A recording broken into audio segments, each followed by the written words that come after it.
Minnesota filmmaker and United States Army veteran David Crowley was accused of murdering his wife and daughter before taking his own life in December of 2014. The Apple Valley Police Department suspects the bodies were inside the Minnesota home for 3 weeks after they were found by neighbors on January 17, 2015. Within 24 hours of finding the bodies, authorities assumed this was a double murder-suicide. The culprit was deceased, and the public was not in any danger. Initially, authorities did not see a bullet hole in the living room ceiling or a bullet in the living room carpet. These were two of the most important items in the case, as they were tied to David Crowley and his daughter. It was only after investigators were told of their existence that they returned to the crime scene on two separate occasions and retrieved two spent rounds. What did authorities find in the Crowley house that proved David Crowley murdered his wife and daughter and then killed himself? Without a motive and with the absence of guilt, the case was closed with the status of exceptionally cleared. If David is truly guilty of this crime, then authorities should be forced to prove their theory. The gray stage exists solely because of the official conclusion, as stated on page 92 of the Apple Valley Police Reports PDF. With the conclusion of the review of digital devices, Detective Brian Bone reported on October 7, 2015, there is no other information available for further investigation. Throughout this investigation, the AVPD has not discovered any information or evidence that shows anybody but David is the perpetrator of these crimes, including the killing of his wife, child, and himself.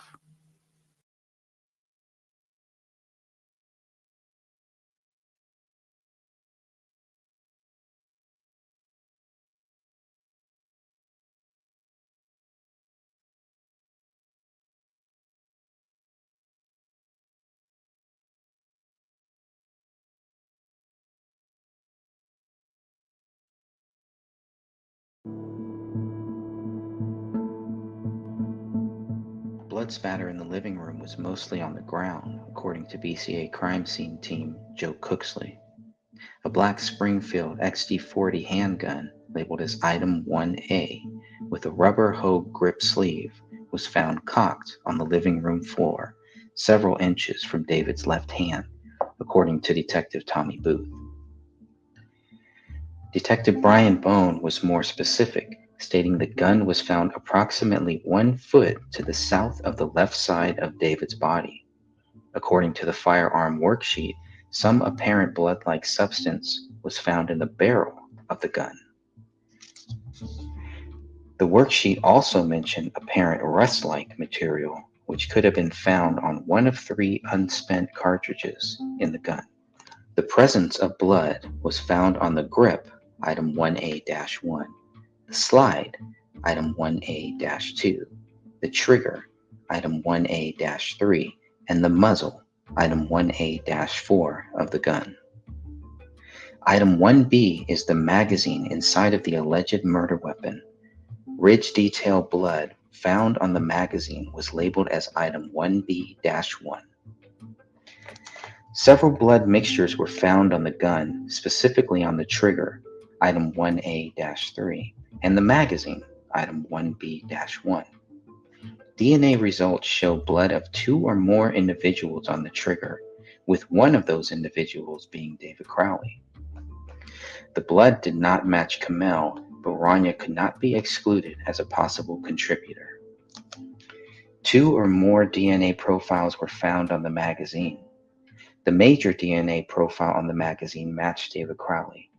An estimated 99.9997% of the general population was excluded from being possible contributors, but Kamel and Rania could not be excluded. 2 cartridges were removed from the magazine and labeled as Item 1B1 and Item 1B2. Item 1C is an unspent cartridge found in the chamber of the handgun. Latent prints were not found on these 3 items. Item 1D is listed as a bore patch from Item 1, and Item 1E is listed as test-fired specimens from Item 1.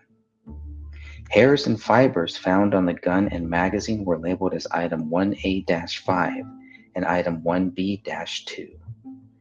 Latent print results revolved around 2 of 3 latent prints suitable for comparison, one found on the gun and one found on the magazine.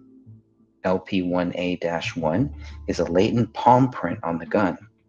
According to latent print results, no known palm prints for David Crowley were submitted or found in the BCA files for comparison to the palm print on the gun. LP1B-2 is a latent fingerprint found on the magazine. However, this too could not be tied to David Crowley due to the limited quality and quantity of information in latent print. Jennifer Kostrowski consulted with Dennis Randall about this latent fingerprint. He agreed, Kostrowski wrote. It could be 1 or 2 prints, plus that LMP was unusual, coupled with low quality makes it difficult to determine. The crime scene team found a total of 6 empty spent cartridges, Detective Bone reported. The crime scene team also found 3 bullet fragments in the carpet. According to Detective Bone, the BCA crime scene team processed the scene in detail. After the scene was processed, Bone continued, we were able to move the rug that the bodies were found on. These results did not include item 53, which rolled out of a living room carpet on January 20th, nor did they include item 57, which was found in the attic above the living room ceiling. The results of the laboratory firearms determined that item 1, which is David's gun, fired items 2, 3, 9, 30, 36, and 37, which was 6 Smith & Wesson .40 caliber cartridge cases, and items 42, 43, 44, 45, 53, and 57, which were 6 bullets. Comparative examinations of item 31, a bullet fragment, against test-fired bullets from item 1 and item 57 were performed with the following results. Item 57 against item 31 showed the presence of matching features. This means that item 1 fired 31. Examinations of items 42, 43, 44, 45, 53, 57 showed them to be consistent with bullets from Winchester PXD-1 brand cartridges. Images of a test-fired cartridge case from item 1 were entered into the Minnesota Firearms Database. A search of the database failed to review any items that matched item 1. If future searches of the database reveal a potential match with item 1, your agency will be notified and further comparisons can be made. That's from the BCA 485 page document on page 31. So according to the BCA firearms report, item 57 against item 31 show the presence of matching features. This means item 1 fired item 31. And we'll get to more of that when we talk about in our next show. We'll talk about the cartridge casings and the cartridges and the unspent rounds and item 31, which is labeled as a bullet fragment.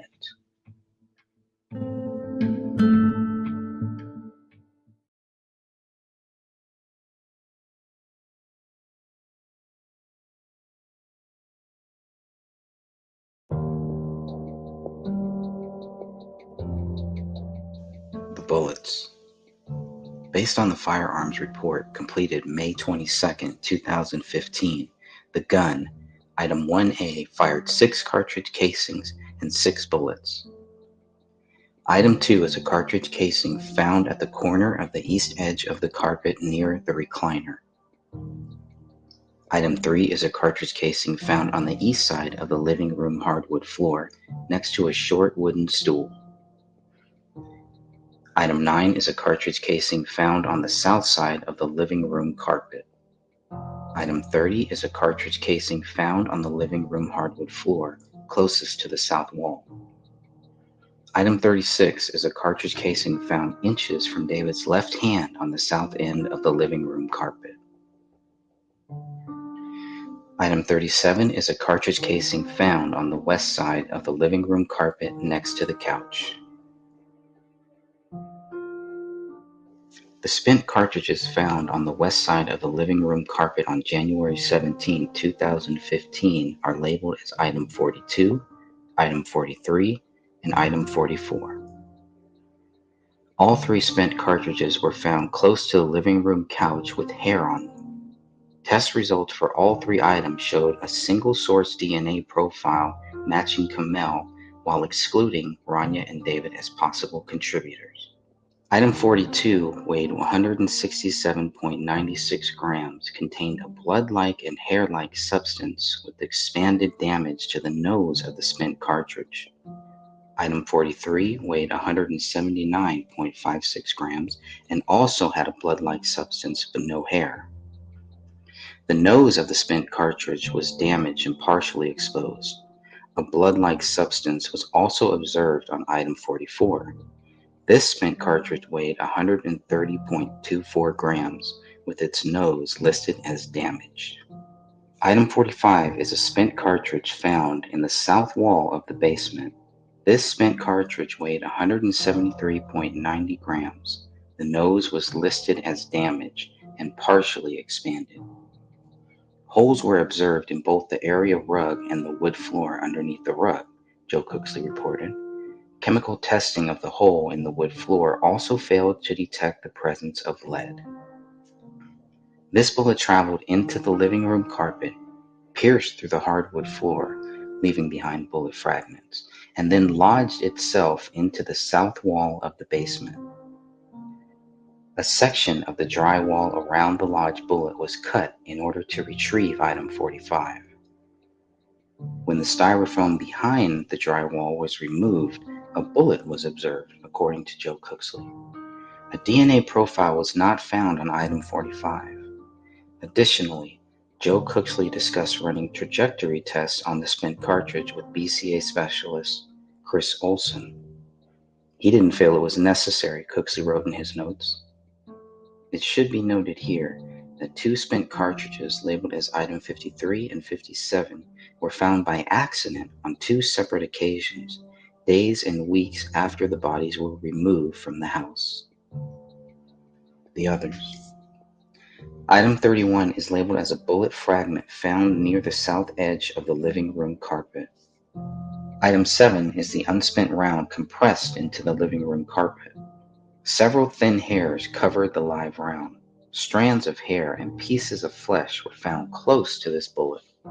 DNA tests were never performed on item 7.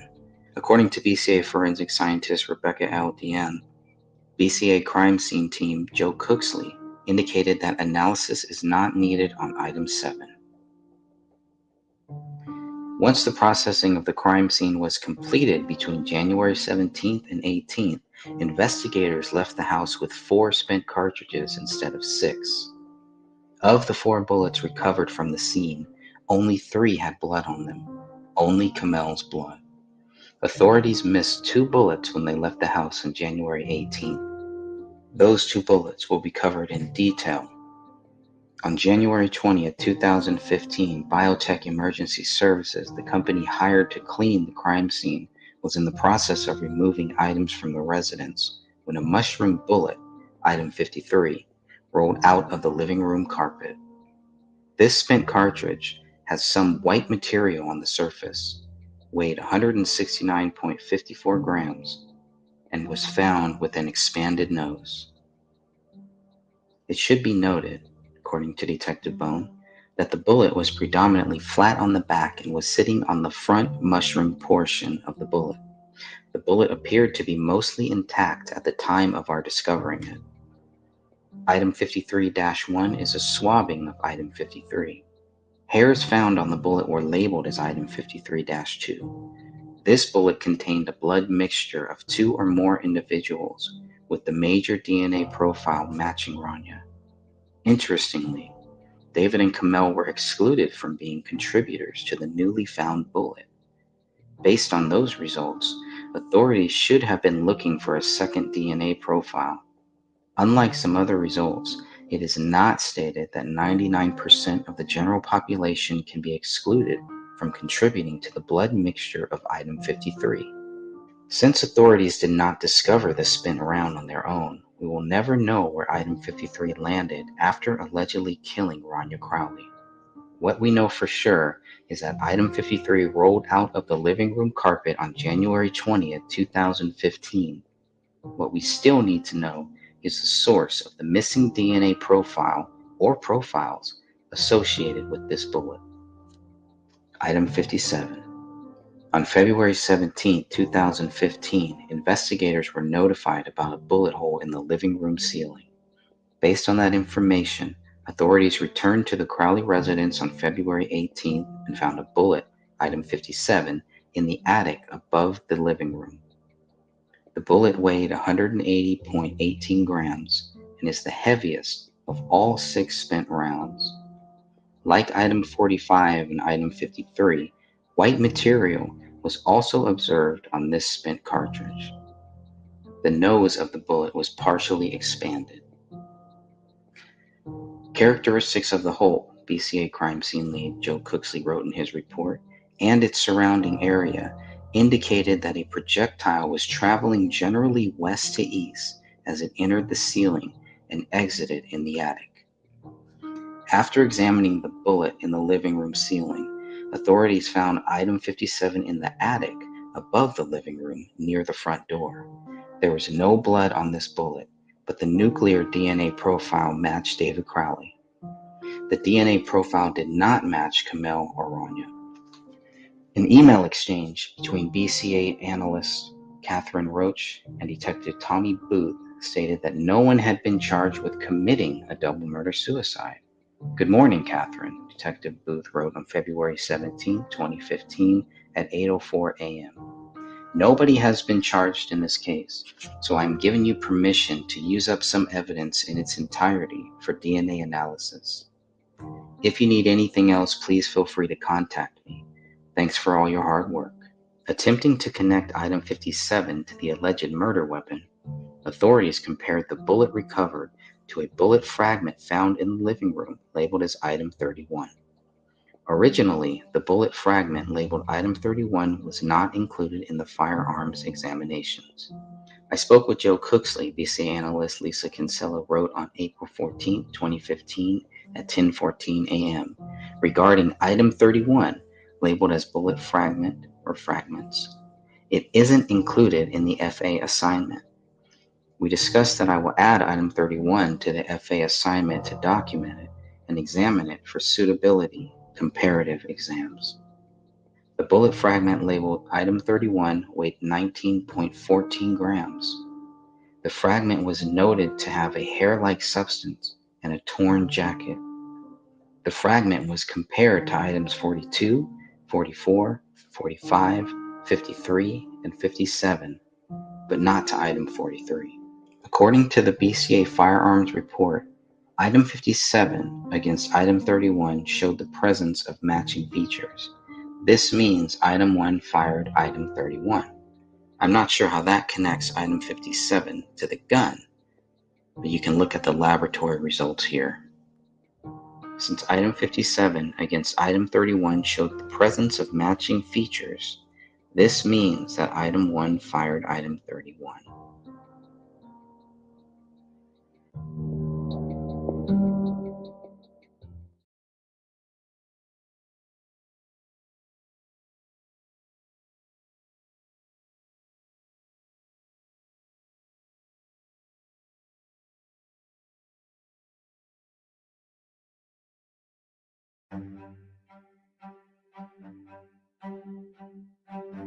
According to a report written by Detective Shane Klokanos, a MacBook Pro was located in the kitchen. The device was found to be powered on and active. After the Bureau of Criminal Apprehension had completed processing it for physical evidence, I turned the Wi-Fi and Bluetooth off. There was a text document on the desktop of this device titled Myth that had the words, "I have loved you all with all of my heart." Later examination of this device showed this text document had last been saved on December 14, 2014 at 4:10 p.m., but an autosave version of this document, the open document, had been last saved on December 25, 2014 at 1:18 p.m. Texting on a different Apple MacBook found that text documents created, then saved and opened at a later time and had changes made to the document will be autosaved after 60 seconds of inactivity. This computer was kept in its awake state and transported to the ECU by Detective Olson for forensic examination. The laptop, labeled as AV-8, was opened to a black screen on the kitchen island when authorities entered the house. The device was plugged into a power outlet just above the kitchen sink, and the screen was black. Love was written on the laptop cover. Blood and partial fingerprints were visible on the laptop surface and keyboard. Several bloodstains were visible on the kitchen island counter next to the laptop. When the laptop was swabbed for DNA purposes, the black screen awoke to reveal a text message reading, "I have loved you all with all of my heart." I was not certain if this note was saved or otherwise date or timestamped, Detective Brian Bone reported. The note was not signed and was in the format of a typed note. Authorities assumed the message was written by David Crowley, but that assumption remains unproven. 3 areas of bloody ridge detail were identified on the laptop and labeled as A, B, and C. Of the 3 areas, only area A was sufficient for latent print analysis. Item 54 is a CD of 25 NEF images of latent prints found on the laptop.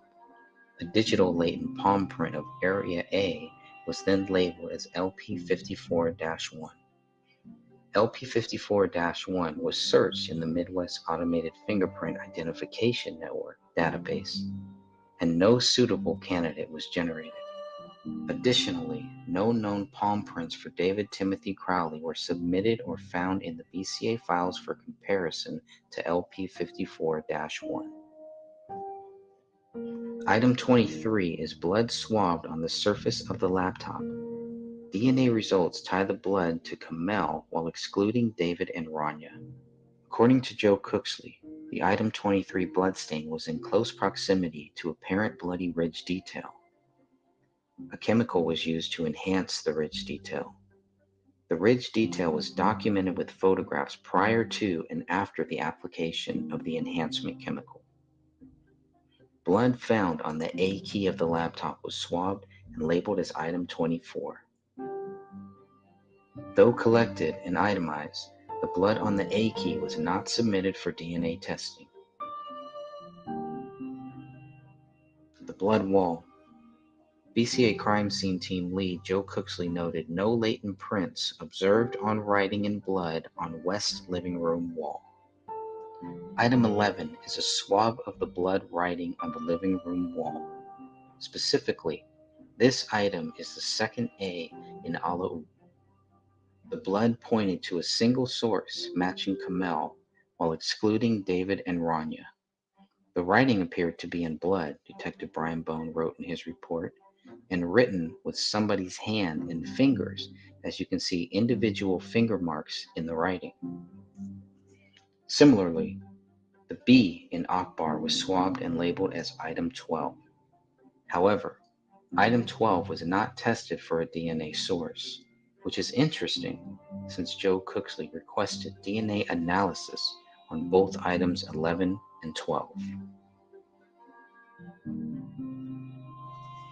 Item 40 is the pen found next to the notepad on the computer desk. Blood found on the grip of the pen was labeled as item 40-1. The pen was not one of the items submitted for nuclear DNA testing. The pen was not one of 3 latent prints suitable for comparison to David Crowley. So how do we know David used the pen to write on the notepad nearby? Item 41 is the notepad found on the computer desk in the office bedroom. Authorities found the notepad flipped open to page 30 of 59. On page 30 were two strange, unexplained sentences. The first was, "Open the Rise most recent version." The second message was, "Submit to Allah now." Neither of these two messages were ever labeled as suicide notes by authorities. More importantly, who can prove David wrote the two messages? Bloody visual ridge detail was found on the following pages: 41A-30 back, 41A-31 front and back, 41A-31-30, 41A-31-1, 41A-32 front, 41A-33 front, 41A-34 front, possible RD, 41A-58 back. Items 41A-35, 41A-36, and 41A-37 had minimal apparent blood on the bottom edges. BCA analyst Jennifer Kostrowski's notes dated July 14, 2015 states she spoke with Joe Cooksley about which items should be processed for latent prints. Kostrowski was told it was sufficient to only process pages with RD in apparent blood. Other pages returned to item packaging, no LP processing on item 41. Results of the alternate light source examination were conclusive.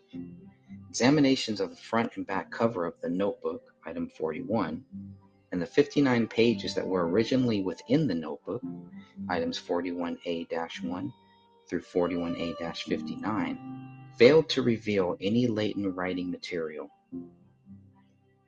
Item 41-1 is blood found on the front cover of the notepad.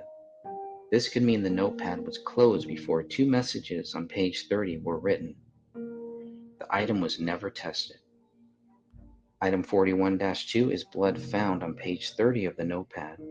Two sentences were written on that page: "Open the Rise most recent version and submit to Allah now." The blood on this page contained a mixture of two or more individuals, with the major DNA profile matching Kamal. David and Rania were excluded from being possible contributors to the blood tested on page 30. So who is the source of the other DNA profile or profiles? Regarding the latent print examinations, item 41A-30 is page 30 of the notepad. LP 41A-30-1 is a latent impression, finger/palm, observed on page 30. Latent print results were inconclusive to Crowley due to the limited quality and quantity of information in the latent and known prints. Similarly, item 41A-31 is page 31 of 59. LP 41A-31-1 is a latent fingerprint on page 31, which was identified as David's left middle finger. This is the only conclusive connection between David and the notepad. Separately, two SDA lifts taken of impressions found on the front side of page 20 of the spiral notepad were examined and labeled as item 41A-20A.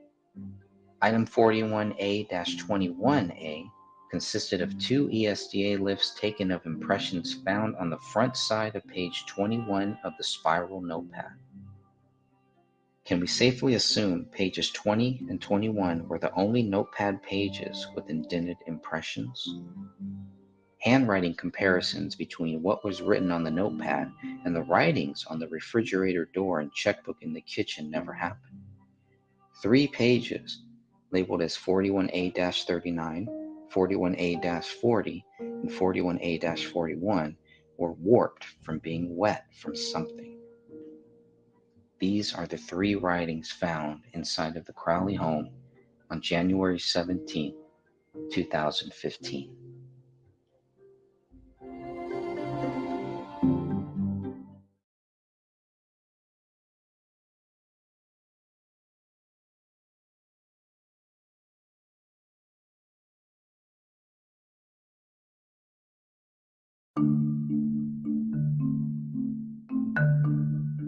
The recliner. What happened at this recliner? The blood on the recliner, item 34, wasn't examined, even though there was a huge blood stain on the bottom left corner. Considering the huge circular stain in the image, I was surprised authorities decided not to swab the item. Hair and small blood stains were also present on the upper right portion of the recliner, but not mentioned in reports. The blood on the recliner does not line up with where the three bodies were found. BCA 4984 shows this recliner in its reclined state. This is one of the largest blood stains in the living room and at the crime scene. How did this blood get there? Whose blood is associated with it, and why? And why was it never tested? This blood stain shows somebody's body was moved at some point, but by who?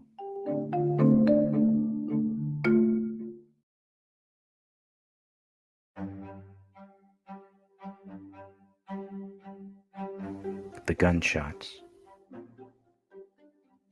Of the 12 neighbors that were interviewed about the Crowley family, only 2 neighbors reported hearing gunshots: Colin Prochnow and Alan Olson.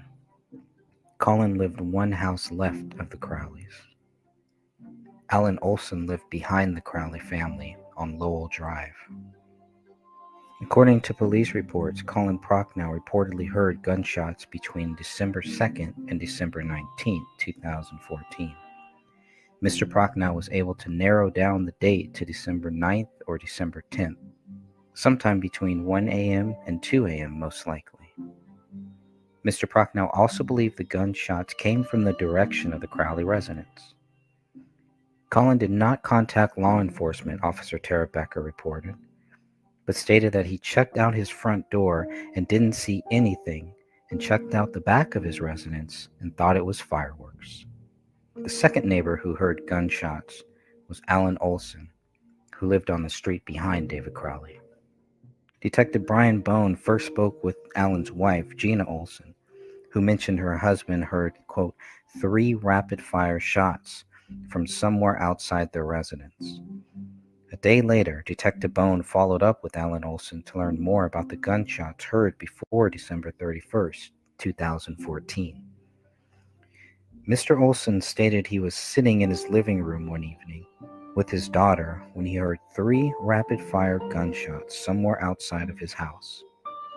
Olson could not remember exactly where the sounds came from, but he was certain he heard gunshots.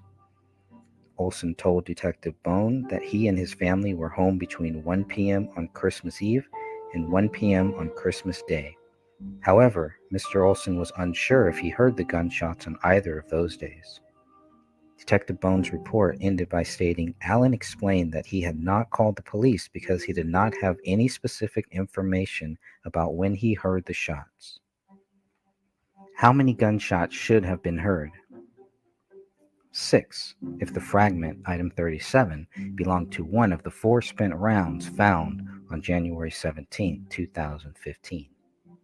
Yet there was a maximum of 3 possible shots heard sometime between Christmas Eve and New Year's Eve.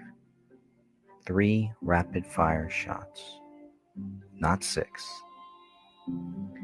3 shots could have accounted for what's in Kamel and Ranya's autopsies.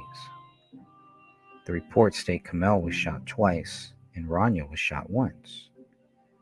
That doesn't line up with the DNA results, which show there were 3 bullets tied to Kamel, and another bullet was tied to Ranya and an unknown DNA profile.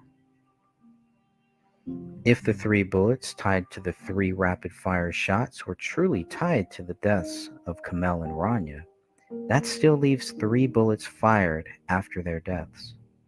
Only one of those bullets would account for David's death. Another bullet was fired into the floor of the living room, landing in the south basement wall. But that still leaves a bullet found close to Kamel, which only has her DNA blood on it. How could this bullet only have Kamel's blood, considering where the bodies were found? Let's take a look at the simple truth here. Kamel was shot at least twice, ruling out a suicide on her part. If Kamel died last, which is something we will consider in a future episode, there is no way she could have killed herself. The autopsies state Kamel was shot twice, but DNA results have her blood and only her blood on 3 bullets. Rania was found on top of Kamel's back leg. If Rania was shot where they say she was, it's possible some of that blood should have been on one of those 3 bullets tied to Kamel. Yet the bullet tied to Rania completely rules out Kamel and David as contributors, but does include an unknown DNA source. So the bullet tied to Rania did not just have Rania's DNA on it. Another simple truth is that neighbors did not hear 6 fired shots in the area. Of the 12 neighbors who were interviewed by the police, only 2 of them reported hearing any type of shots or fireworks between December 2nd and December 31st, 2014. What Colin Prochnow heard on December 9th or December 10th is not relevant to the deaths of David, Kamel, and Rania Crowley, for the simple fact that David, Kamel, and Rania Crowley were still alive on December 9th and December 10th. That still leaves Alan Olson. He was certain he heard 3 rapid-fire gunshots between December 24th and New Year's Eve. Rapid fire, 3 shots. That leaves 3 gunshots he did not hear. But if those 3 rapid-fire shots came from the same gun, what targets did they hit? And does that line up with DNA results? Perhaps. But only if someone's body was moved at some point, then placed later where the first responders found them. In the end, no one heard 6 shots. They should have. But that doesn't mean that there were not shots fired in the house between late December of 2014 and mid-January of 2015. The order of deaths and the body placement will be covered soon.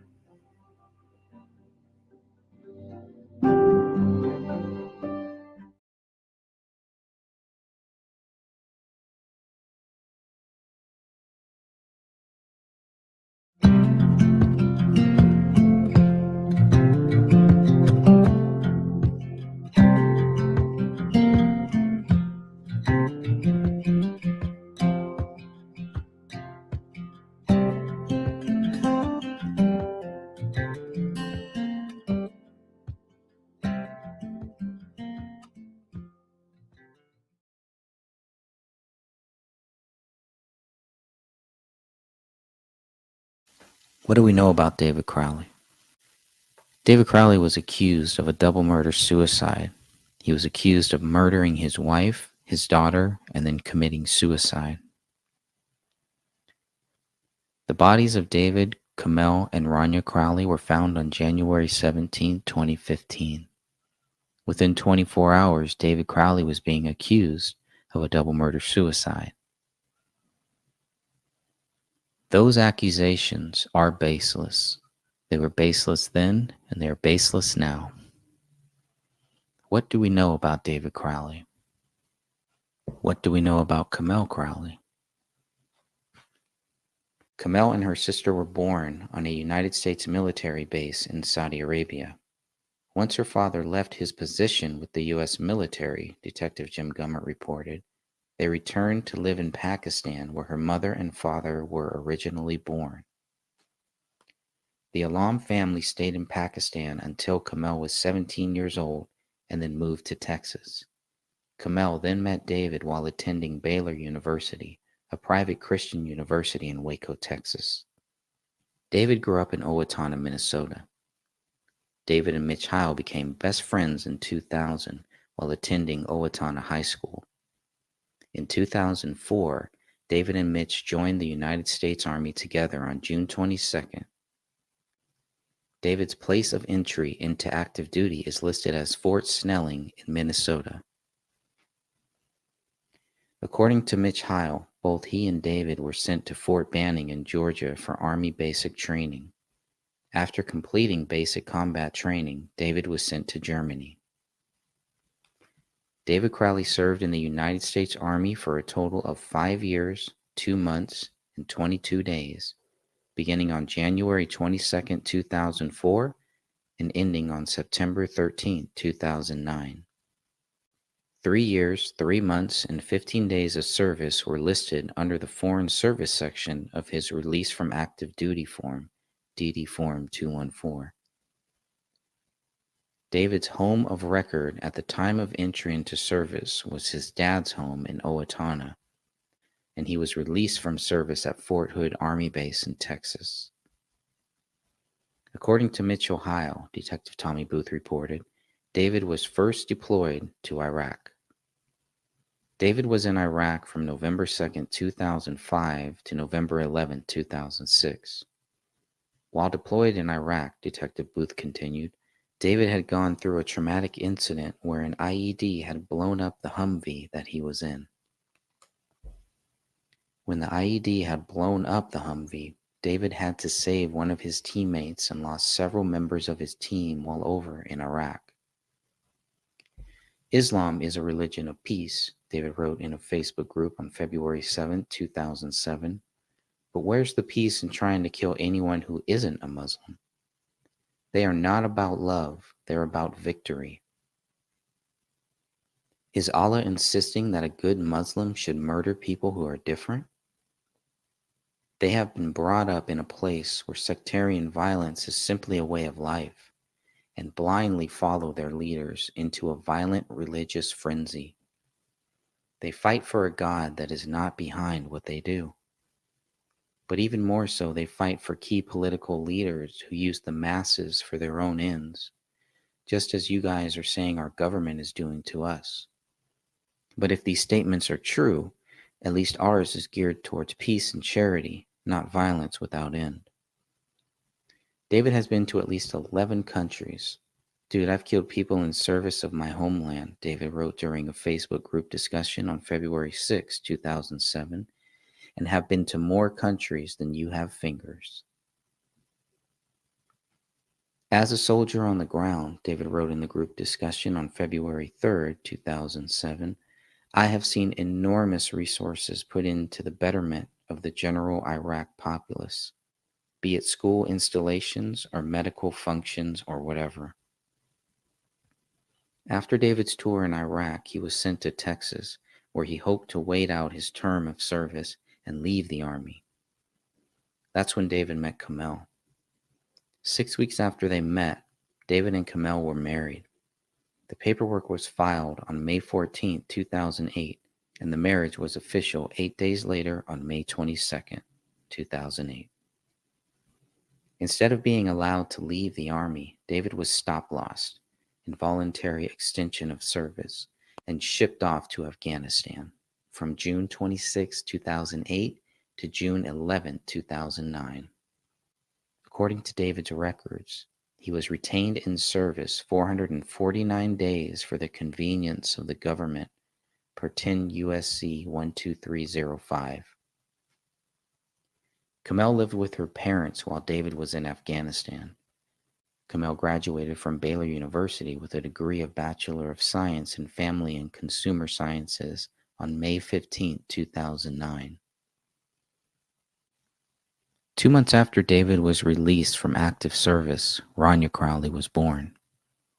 The daughter of David and Kamel came into the world at 6:38 p.m. on August 6, 2009. Rania weighed 5 pounds, 11 ounces, measuring 8 centimeters in length. David, Kamel, and Rania Crowley moved to Minnesota shortly after David left the military. David Crowley and Mitch Heil then enrolled in the Minnesota School of Business together in 2009. The two men also started 2 businesses in 2009, Hothead Productions and Bullet Exchange. My work with Hothead Productions, David wrote on his LinkedIn profile, included writer, director, post-production supervisor, composer, branding, marketing, client relations, pre-production, storyboard artist, visual effects artist, logo design animation, title animation, social media campaign manager, location shoots, camera operation, family headshot model event photographer, and website designer content manager. We also tackled professional photography, doing events, family headshot production, and model and fashion. Lots of graphic artwork in this arena as well. David also explained the origins of Bullet Exchange. My partner Mitch Heil and I began Bullet Exchange to service the Minneapolis film community's potential for realistically dressed and equipped military components in film. We provided authentic props and costuming services, as well as serving as prop master, armorer, range cadre, stunt choreographer, actor trainer, and military consultant for concept and script. I also was in charge of the company's marketing, client relations, and media and branding. The Bullet Exchange remains the only resource in the Midwest for authentic police and military equipment rentals specifically tailored for film and theater.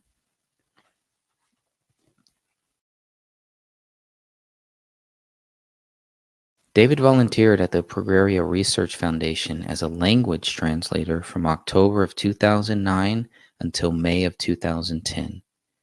David assisted with translations of Western research documents to Urdu script for clinical use in Karachi. Kamel Crowley purchased a Springfield XD-40 caliber handgun, serial number US 163310, on July 25, 2009. The purchase was made via check in the amount of $508.76 at the Gun Zone in Dallas, Texas. The same gun was later sold by David Crowley on June 17, 2012 to someone named David Stark. On November 8, 2009, David and Kamel completed the permit to carry a handgun course with Eric D. Packizer. Mr. Packizer is a certified firearms instructor for Quorum Security Inc. in Minnesota. Mr. Packizer was also featured in David Crowley's documentary, Gray State: The Rise.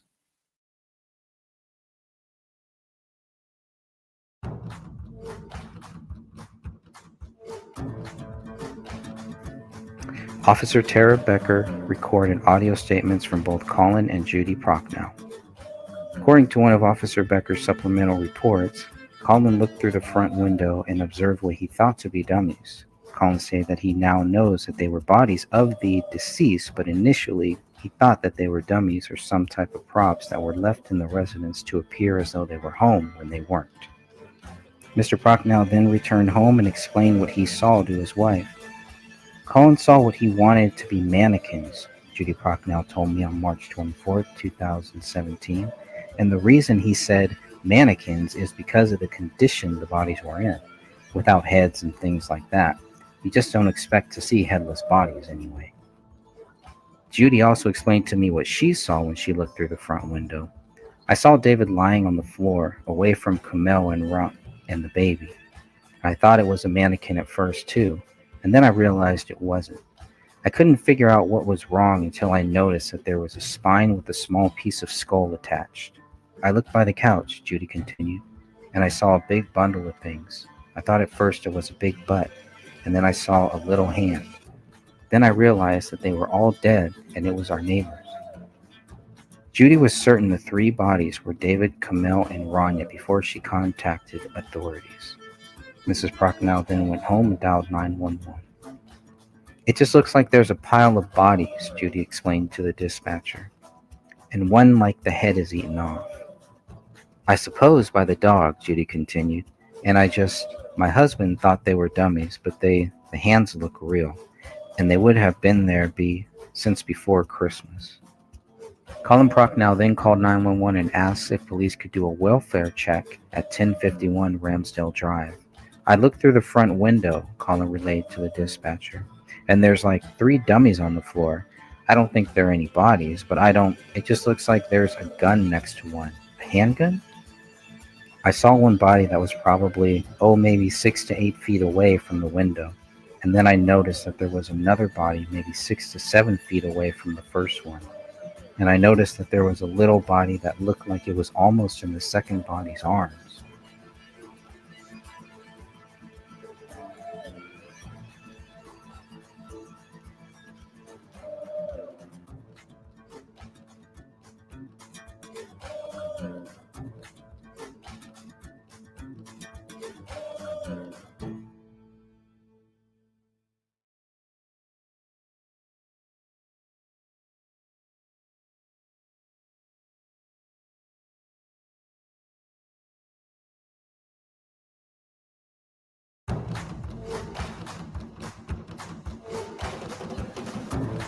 At 1:04 p.m. on January 17, 2015, Apple Valley Police Sergeant Greg Dahlstrom arrived at the crime scene.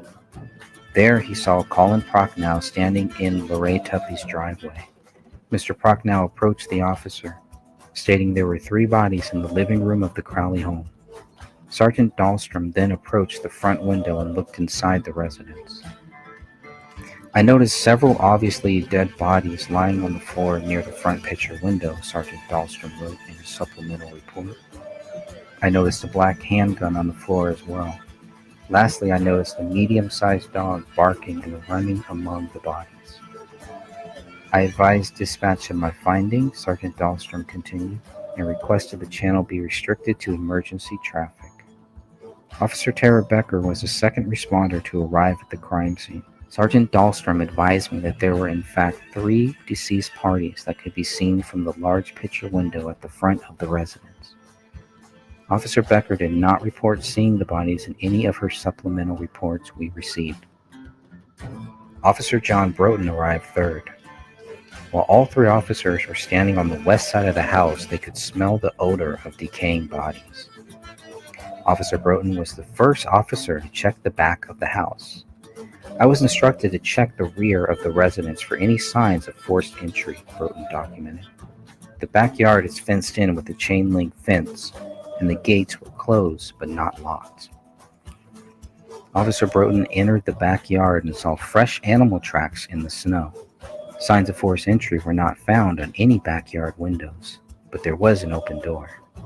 The rear sliding patio door was found open slightly 1/4 inch, wrote Broughton.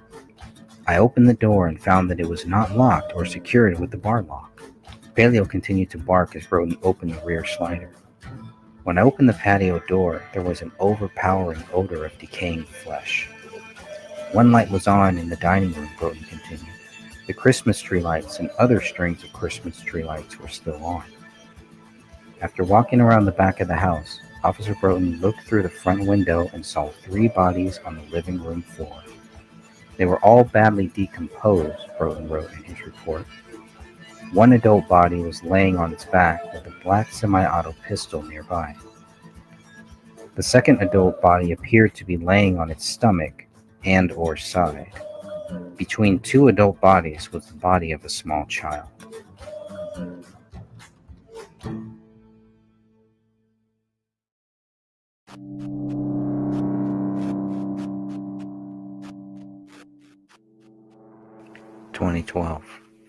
In 2012, David graduated with a Bachelor of Fine Arts degree in Digital, Video, and Media Production.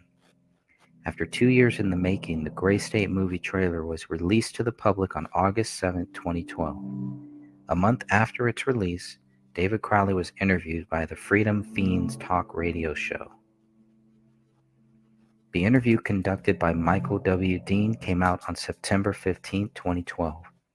The Gray State movie trailer cost David Crowley and Mitch Heil $6,000 to make. That's just out of pocket through our production company, David explained to Michael Dean.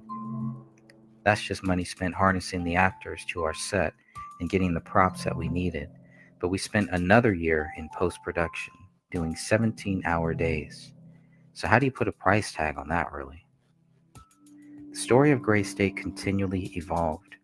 It's gotten deeper, David said of the Gray State story. It's gotten very much darker. So people, when they see this, their response is, as I knew they would be, they're very divided. First of all, they're very supportive, like, wow, this is like a future scenario that we can face. that we are facing right now unless we wake up. Then what they want to do is they want to assign their responsibility for activism to my project and assume that that's what I want to do, is wake people up with gray state, when in fact I can't make any such moral distinction because I'm a filmmaker. I'm an artist. What I'm going to do is explore human truths, and I can do so through a pretty messed up context like the gray state world. But how real or not real it is completely irrelevant. What I'm saying is, David clarified to the host, people kind of expect me to tell their story, their version of truth with gray state, and that's not my intent. If it resonates with truth with you, that is great. If it doesn't, that's also great.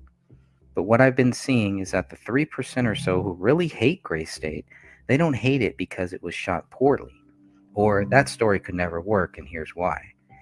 They hate it because it threatens them. It threatens their reality. And that just tells me that what I'm doing is close to the truth, at least, because they're that threatened by it. I think that the reality that most people live in is almost like a religion. Like if you challenge a Christian or a Muslim who just grew up believing what they believe, they don't know how to defend it logically. What they're going to do is they're going to lash out in a very knee-jerk and negative response to defend their reality. And that's just the nature of humanity, I think. So what I'm seeing is their reaction to gray state is either very positive or very negative. It is a very polarized argument. David made it clear he was not interested in selling the gray state project unless it was for serious money. If a studio bought this project, David said to the host, it would just get put on a shelf or be drastically changed from its original message. So in the interest of maintaining creative control, I will not sell the project. However, if it goes nowhere and someone's offering me $200 million or something awesome like that, who knows? I got to feed the monkey. But as it stands right now, I want to get this film funded, and I will get it made for whatever budget I can get. If that means $500,000, great. If that means $25 million, like it needs, then that's great too. But this movie will get made, even if it's a long-term haul. When Michael W. Dean asked if the eventual movie would have a happy ending, David responded by asking the host a question. What do you think? You tell me. I would guess and hope that it probably has a triumphant ending, Dean answered. But it's the hero standing on a pile of bodies, some of them people he knew. That's pretty close, David admitted. That's pretty astute. I'm proud of you. There will be a pile of bodies. You won't know who's going to end up in that pile when you're watching it. A film has to follow convention. A film has to follow convention. It has to follow that storytelling formula. Otherwise, the story doesn't work. But once you know the rules, you can break the rules. And Gray State breaks the rules in that it's not only immediately physical, it's interdimensional. It's very layered. It's spiritual at times, without adhering to any sort of Western philosophy. But it's deep. It's taken me a long time to craft this story. And while it might not be a physically surface level happy ending, anyone who's paying attention will extract some real values from the ending. The Gray State trailer did not put David Crowley in debt. It's all paid for. We paid cash for everything. If Gray State takes off and starts to pay the bills, that'll be sweet. Otherwise, it would have to take a back burner while we make a living. David also explained the filming process for the movie trailer. We wanted to do it for real, but a lot of it was guerrilla, unfortunately. A lot of the scenes we did, it was like it had the real scale of a real production.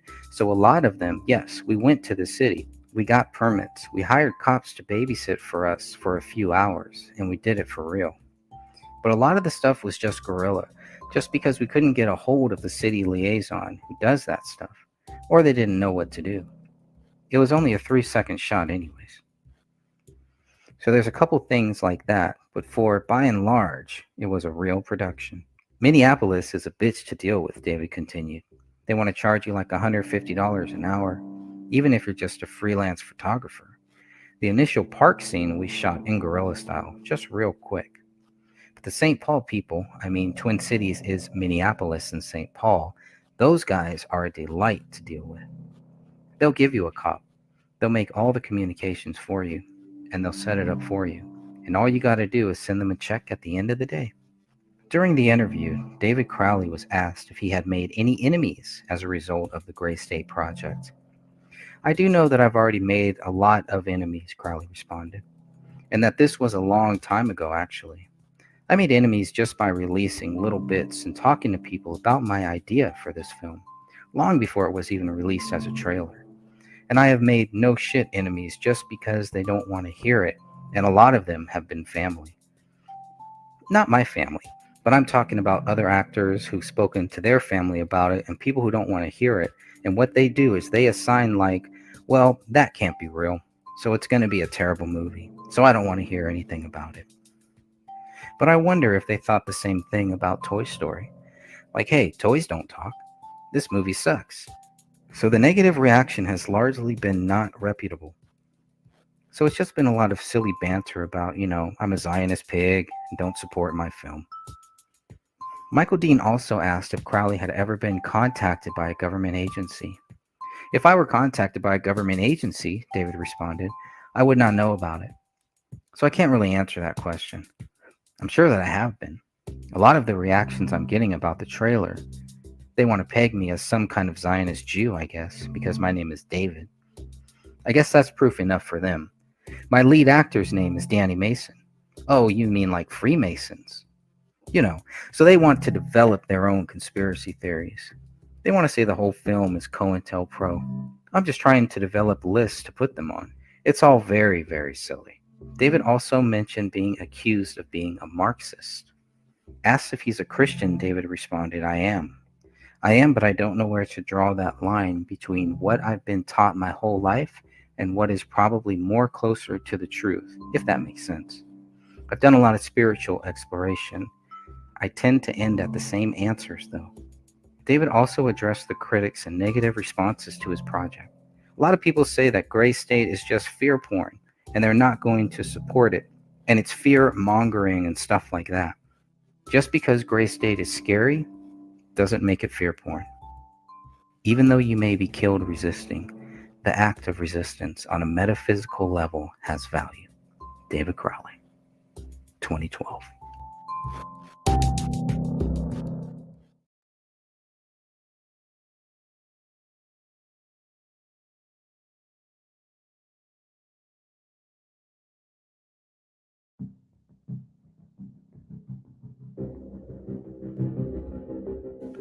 The Quran. A Quran was found on the living room floor, open to page 995. Of the several torn Quran pages found on the living room floor, only 3 pages with bloodstains were labeled and submitted to the laboratory. These are labeled as Item 5, Item 6, and Item 10. 2 of these pages, Item 5 and Item 6, were found next to David. Item 6 was found under brown fabric. The other page, Item 10, was found on the opposite side end of the living room floor next to Kamel. Looking at the BCA lab results, the Quran and the 3 pages were not tested and not mentioned further. In fact, the Quran was barely mentioned in the Apple Valley police reports. Initially, aside from one image of the living room wall, all mention of the blood writing, the Quran, and the note in the office bedroom were redacted from police reports. Even when the Quran was mentioned in BCA documents, it was simply referred to as a book. This is the Quran found on the living room floor.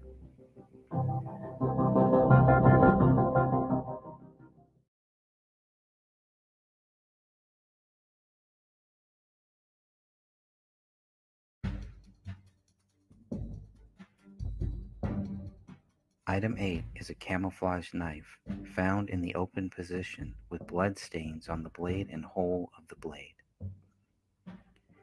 The knife was close to David's left leg, next to the couch. The DNA on the knife came from a mixture of two or more individuals, according to DNA results. David, Kamel, and Rania cannot be excluded from being possible contributors to the mixture, but 99.9998% of the general population could be excluded. Item 8-1 is blood swabbed inside the hole of the blade. Item 8-2 is a swab of blood found on the folding side of the blade. Blood is not present on the handle of the knife, item 8-3. Item 8-4 is a hair sample found on the handle. Since a knife was found in the open position, is this evidence of a struggle? This is the knife found on the living room floor.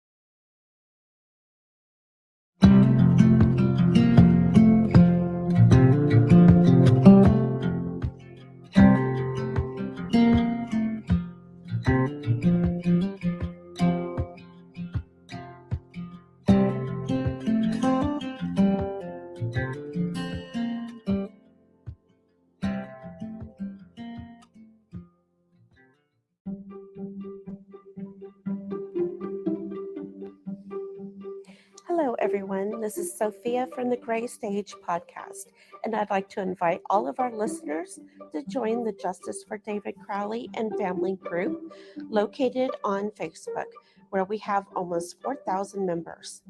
In this group, we welcome discussions regarding the case and have all of the documents located in the files section for everyone to review.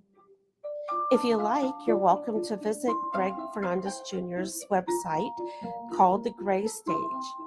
It's located at thegraystagewordpress.com. You can find his book and all the official documents for this case at his website. Lastly, I'd like to introduce you to Catherine Michelle, who's a part of this podcast. Catherine Michelle has a YouTube channel under her name, where she mainly discusses the Crowley case. So please feel free to stop by and give her channel a like and a listen. Until our next podcast, keep seeking the truth and justice for David Crowley and his family.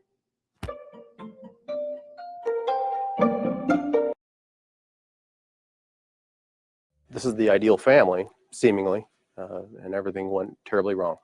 We may never know what made David Crowley finally snap. Certainly the conspiracy theorists will fill in some of those gaps. 10 things that prove David Crowley is innocent. He just lost his way, financially lost his way, life, stress. David's blood is not on any bullets. His DNA is only on one, item 57.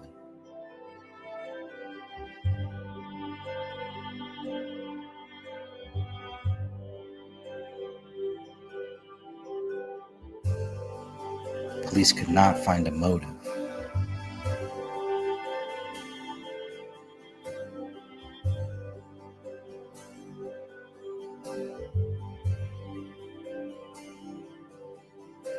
David was planning for the future.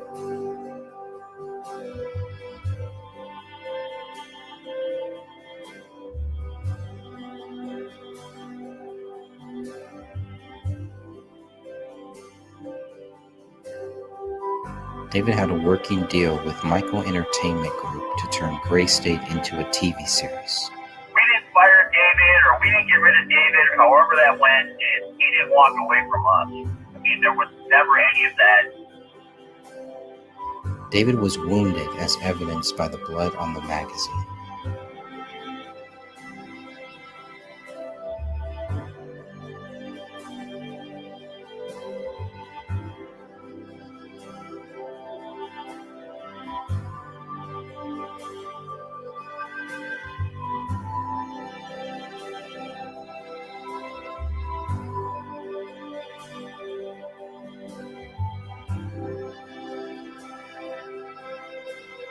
the lack of David's prints at the crime scene.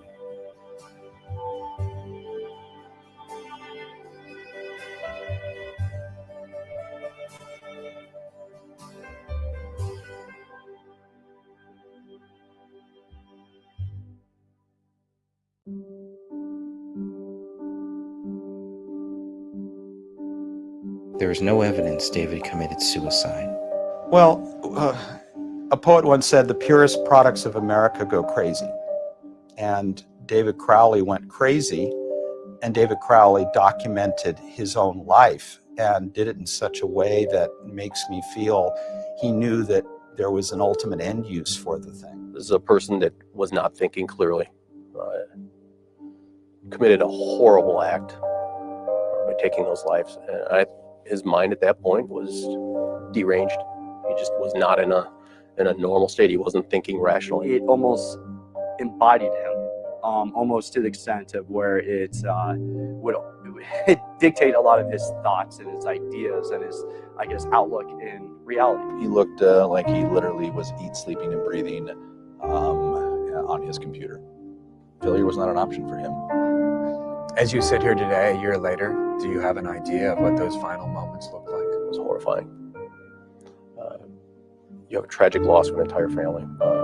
It looks like David snapped and took the lives of his wife and daughter, and then ultimately himself. And it was a very sad scene. You know, during the holidays, a beautiful family, and just tragically lost.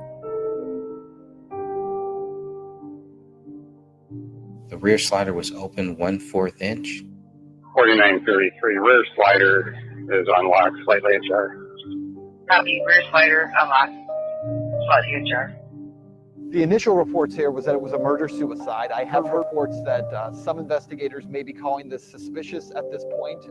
That may just be, people hoping that it's suspicious. But I'm hearing that it may be suspicious. And I also have heard that there is reports of a sliding door that was left unlocked. I don't know how much you can say about the investigation. I know you're following it closely. What can you tell us about that? The only thing I can confirm on right now is obviously the investigation's ongoing. I haven't seen the reports about it being suspicious on it. Until we get the full amounts, the full actual report from the police and what they've come to it, I haven't really, and from what we're getting from, like I said, from communication with the family and from some other individuals I'm not going to name, who are kind of coming forth with their own story, I'm just going to probably just stick to it as what the examiner said, as it being a suicide at this point right now. Anyone could have entered or exited without forced entry.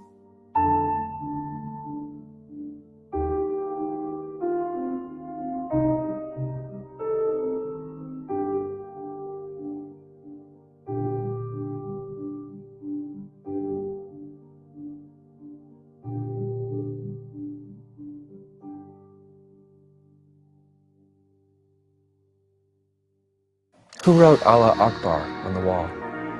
He did. He did it. I mean, there's no denying it. In her blood. Yes. Why did he do that?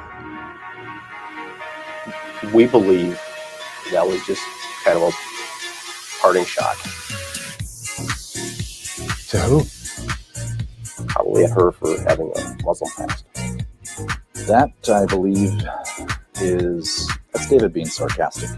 That's him possibly throwing a jab. A jab at Kamel's family? Possibly. There is no evidence to show David wrote Allahu Akbar on the living room wall. If David didn't write it, who did?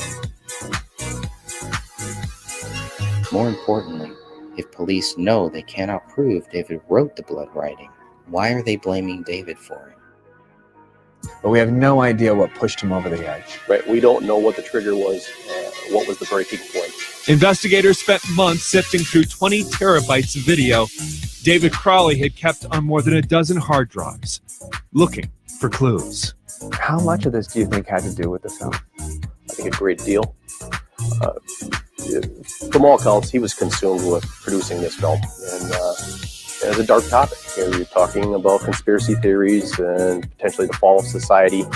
And if you're focusing on that day in and day out, and those are materials you're working with, and you're filming exclusively on that topic, that can take you to a very bad place. So you think he literally went down the rabbit hole of these conspiracy theories and just couldn't separate himself from it? I believe so. And the Crowley case certainly fit the pattern of domestic violence. Kamel was everything to David. And if there was no Kamel, there is no David. According to hundreds of pages of police reports, no one ever saw David physically abuse his family. There is no suicide note. Danny, let me ask you about this, because there is a report that's out now from, I believe it's Canada Free Press. And an interviewer who had Danny on a show says that, and this was back in 2012, so it was a little while ago, but says he had Danny on the show and he was talking to him pre-interview. And in that pre-interview conversation, he jokingly said something about, Danny, I hope you don't have any thoughts of suicide. And he was joking about it in reference to Andrew Breitbart dying and Michael Hastings dying, and just saying off the cuff, I hope you're not killed over this project. And he says that David had responded to him and said that no, he had no feelings of suicide and he had no suicidal thoughts. And so they had talked about this prior to the interview. I'm just wondering if you've seen that report and if you can comment on that at all. That I can't comment because I don't know, and I don't totally, I'm not familiar with the interview on it, so I won't be able to comment on. That would be news to you. You weren't familiar with that conversation prior to. I'm not. No, I wouldn't. If the only part of that conversation I would have been familiar with would have been on what would have taken place during the part of the interview. I know that knowing David, any point, of the suicide and the extreme of the tragedy doesn't, like I said, it doesn't, for us, it still doesn't make sense. Danny, I just want to ask you this. Did you guys ever have this conversation? And the reason I ask that is because, look, I've been asked this question many times before. A lot of people have asked me dozens and dozens of times, do you feel safe? Do you worry about being killed for what you're doing? They jokingly say, are you suicidal? And they don't say it making a joke out of suicide. They say it, in reference to Andrew Breitbart. They say it in reference to Michael Hastings. And they say, look, I hope that you are safe in what you're doing. And so they ask the question, you're not feeling suicidal, are you? I'm just wondering, did you guys ever have this conversation about him fearing for his life, feeling threatened? Is that a conversation about death that you guys ever had? We've had that conversation early on it, and this is when, but then there was a period when David started putting distance between his friends and his family on it, and that I know that he was going through a personal transition, and I don't know if he was battling a lot of the bigger questions on spiritualism and his placement within society, and also as a filmmaker. So I don't know if that part, but the discussions that we had before, I know that he wouldn't be suicidal because David was one of the strongest guys I've ever met before in my life, not only intellectually, but just physically all around. When you think of alpha males, he was like to the T of that.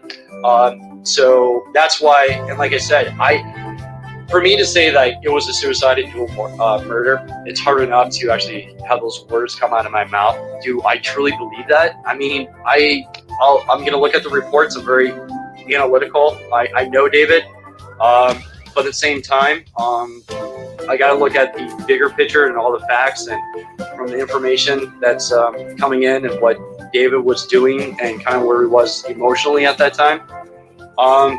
Some of it is up to speculation because the contact with him became less and less in the course of a couple months ago, and that just wasn't me. It was his family and his friends on the same time. So what Mr. Alam said to me was, he goes, I can't believe how the Apple Valley Police would rush to a judgment that soon without knowing the facts. To have a suicide note, first you have to prove David wrote one with his handwriting. Even if we assume the handwritten note in the office was written by David, it is not a suicide note. Police never call this a suicide note, and rightfully so. There is blood all over the notepad, and there is a bloody print matching David's left middle finger.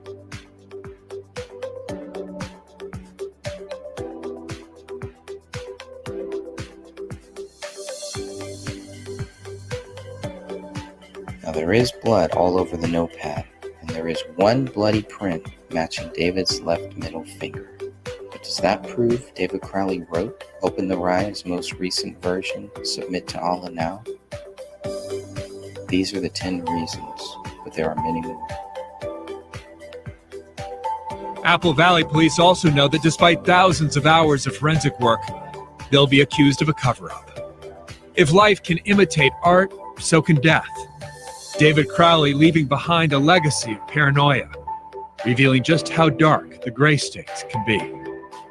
As the Crowleys became increasingly isolated last year, their family made multiple attempts to reach out and help them emotionally and financially. Family members on both sides declined to talk on camera. Quite frankly, they're afraid they'll be harassed by some of these conspiracy theorists out there. I can see how getting that news out and people relating that I'm not suicidal, and with a lot of people who are within the world of conspiracy and saying that he was, outed by the government. I don't think he actually was outed by the government on this because of, like I said, the relationship and you being an outsider and us being close family. But I know that we're working thoroughly on investigating it, and we know that we have a long road ahead of us, and it's going to take a lot for us to fully digest the actual claim of a murder-suicide at that point. So yeah, until I get all the facts in, and I know that his family feels the same way, and I know his close friends feel the same way. Like everybody else, it still doesn't sit right because we don't want to believe it in it, and but we just don't want people to do anything stupid on it and use it for a justification for some other tragedy. This has nothing to do with Islam, but everything to do with a man that lost his way and ultimately killed his wife, his daughter, and then himself. What Werner Herzog brought to this project for me was a constant reassurance that I wasn't completely crazy in pursuing this project. And the problem is, if you're looking to Werner Herzog for a reality check on craziness, you may be kind of in the wrong orbit. And in this project, I went through everything, and I had a small team of editors who were putting together the various sequences from Crowley's archive. So we just sort of saw what was there, and then we became familiar with this vast amount of footage. I call this the feel-bad film of 2017. There is no easy, tidy ending where everything sorts out, we all sing Kumbaya, and the Wookiee gets a medal at the end of the film. It's not that. It's meant to be chewed over. It's meant to be watched twice. It's meant to be dissected. It's meant to be analyzed. And anyone's analysis of what happened is probably as good as mine. What we've done is tried to present, in essence, the story in as true a fashion as we can, and let the audience or the viewer decide what they take away from it. I want to reinstate that he was coming up with a couple of new directions for what he wanted to proceed with Gray State. And when he gets in that mode, I just let him get in that mode. And I've been with him in that part of that mode when he gets kind of into the creative state. And it's one of those things you got to let him be, let him process, let him get in all the things down that he wants to show you. So he's able to actually explain it to you fully without you asking questions. And then him becoming frustrated on it because, like I said, his mind works like 1,000 miles an hour. Cut crew. We cut crew from the budget. You had a budget? See, now you're hitting on my main point.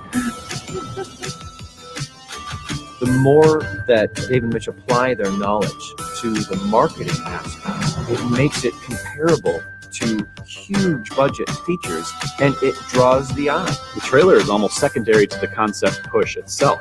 We are generating something like 25 behind-the-scenes videos. They're pushing this concept, showing that, yeah, we planned for this, and we did this, and this is what we get. This is no budget. We've already passed a lot of local films on Facebook in popularity. We're in hibernation. If we approach an investor with a completed trailer and we have 10,000 Facebook fans, a movement behind it, that's already a sale. Once the red carpet gets rolled out for this New World Order program, everything is free game. The bastard of it all is that you've heard of everything.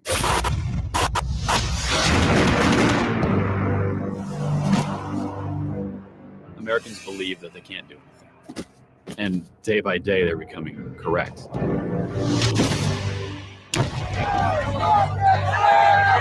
It's a game of numbers, and we're losing.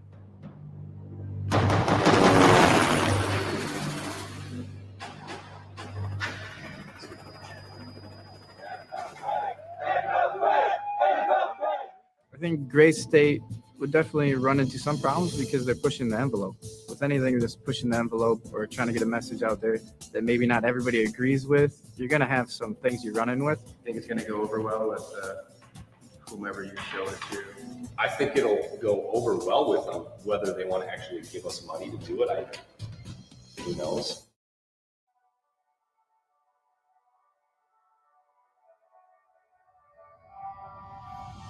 For David, I think he was in the most furthest state of decomposition.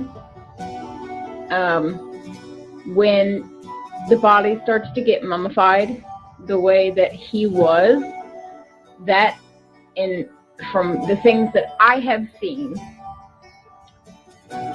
is not 3 weeks worth of decomposition.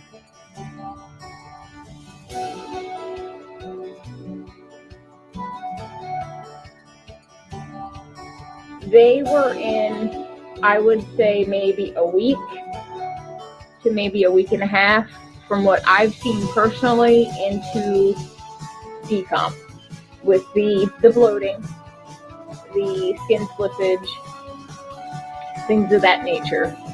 David was way too far into his decomposition. If I had to put a timeline on him, he would have been more 3 to 4 weeks into his decomp, because that's when you start to see the mummification. He had mild bloating in the abdomen not mild, but he had the bloating in the abdomen. It was mild, yeah. It didn't get to the point, as you know, they will, but he wasn't nowhere near that. There was no putrefaction. There was lack of fluids that the body will expel. It's called purging. I didn't see that really in all three of them. The lack of blood also really kind of set wrong with me, especially for murder, suicide, because I've seen that personally with my own 2 eyes multiple times. Where does the project stand? What can you speak to as far as that goes? What do people need to know about where it goes from here? Because this project obviously bigger than just you or even just David. It is a project and a labor for a lot of folks. Just wondering what you can tell us as far as the future of Gray State. For all the fans who've been supporting us, we couldn't have done it without the help with you guys. I know that we're going to be, and this is going to be also the representatives of Gray State, for our own personal dealing with the matter and coping and making sure we're at a good spot. We're going to go black for a while until we can fully understand where the direction is going to be. Because a lot of the vision behind Gray State was David, and we don't know how to, until the extent we can get the full idea where David wanted to go with it.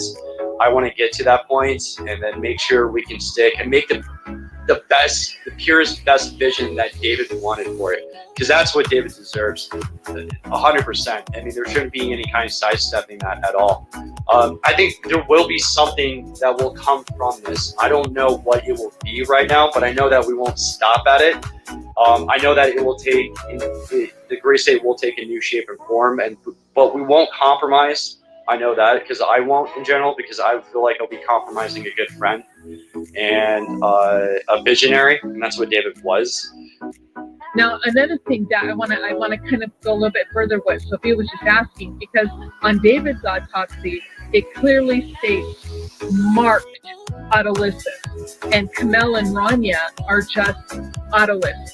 Now, in the medical field, and I'm assuming it's the same for you, words mean something. So when they put marked, it's for a reason. So they're saying that they've noticed it's more advanced. Is that what you would expect? Is that your understanding as well? That is my understanding. Words definitely do mean something when they are, when they're different. If you've got a whole case like in this instance, where you've got one victim that has that marked, in there, and the other ones don't, that's very telling that he had more than the others. Which again, in my opinion, just my opinion, he was first. Yeah, and that's what we've been saying. Sophia and I have been saying this for a long time, and again, we've taken a lot of heat, but we've been reading these reports and looking at the photos, but really, when you pay attention to what's being said, they're telling you the order. So that's why we're very vocal going, no, wait a minute, David died first, not Kamel, not Ronnie, David did. So if he died first, how did he kill them? And yet we can't get any answers from anybody like that. Instead, we get poo-pooed and made fun of and said, oh, you guys are crazy, you don't know what you're talking about. And it's like, wait a second. So when you offered to come on, you have no idea how happy you made us. Or like somebody who knows, not that we were expecting you to say what we were saying, but we knew you were going to say what we were saying, because in the medical field and how death goes, it only goes a certain way. It can't go one or the other. It is very specific how it happens, no matter who you are, no matter how you pass, the stages of decomp and disposition, it's all the same.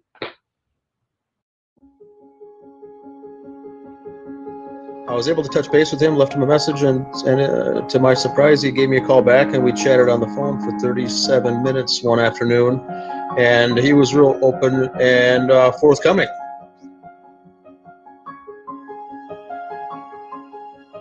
At the end, he asked me, directly, do you think David did this? I said, I don't think he did. I said, I don't know who did, but I don't personally believe that David pulled the trigger. And he says, well, I said, now, are you interested in investigating this case? He said, I'll tell you what, he's got a lot of faith along with the family, and he says, regardless if David did it or not, I can still sleep well at night knowing that whoever did this will have to face God. And that will be that person's biggest issue. So he goes, I'm not concerned here on this earth to find out who did it or not, or in fact, who did it. He goes, I've got a daughter and a granddaughter that I cannot get back. I never will. If I had time and money, would I investigate it? He goes, yes, I would. But he goes, I don't have time. I don't have funds. But he goes, if I had both of those things, I would certainly be investigating this case, because it doesn't add up. He agrees with our group, and I think with Greg mostly. He, along with the Crowleys, it sounds like, are waiting for this report to come out along with us. He says, I have no reason to really go against what I've heard so far from them, but I'm waiting, just like you are, to see what the police have to say about this. So he hasn't been told. The Crowley's parents haven't been told. I don't believe. I think they've been given some parameters of what more than likely took place, but I don't believe law enforcement gave them details at all. So they're still in the dark too, and that's why they've been quiet, he thinks, is why you haven't heard anything from the Crowleys or the Alams, because they haven't been given anything to chew on.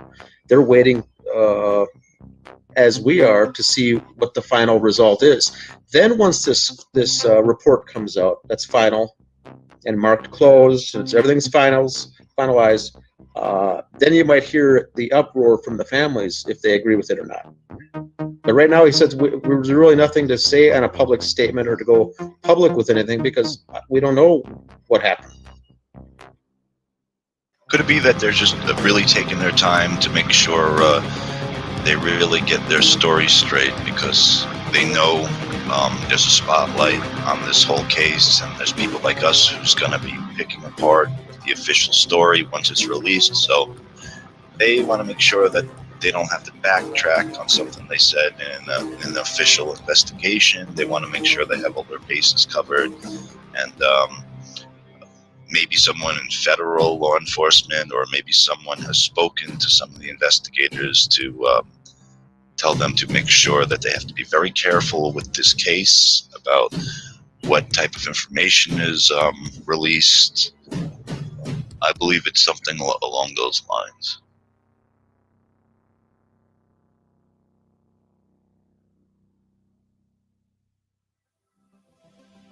Mr. Alam did not speak to any of the family. Sidra was the sole person dealing with everything.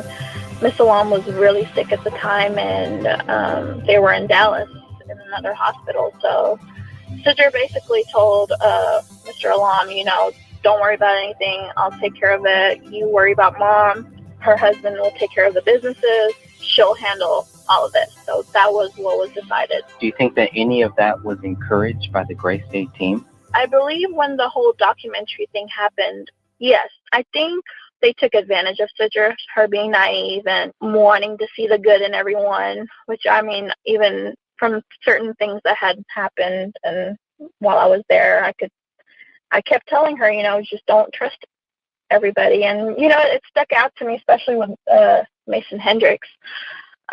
He really didn't want Mr. Alam on the documentary. He kept pushing for just Sidra.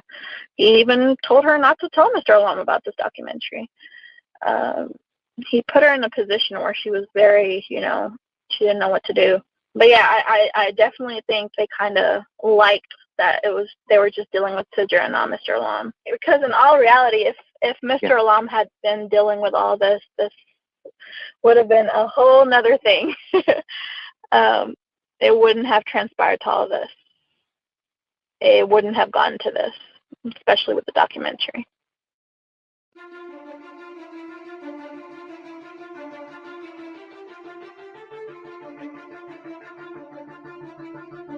I interviewed the Colorado Springs medical examiner. His name was Dr. Leon Kelly.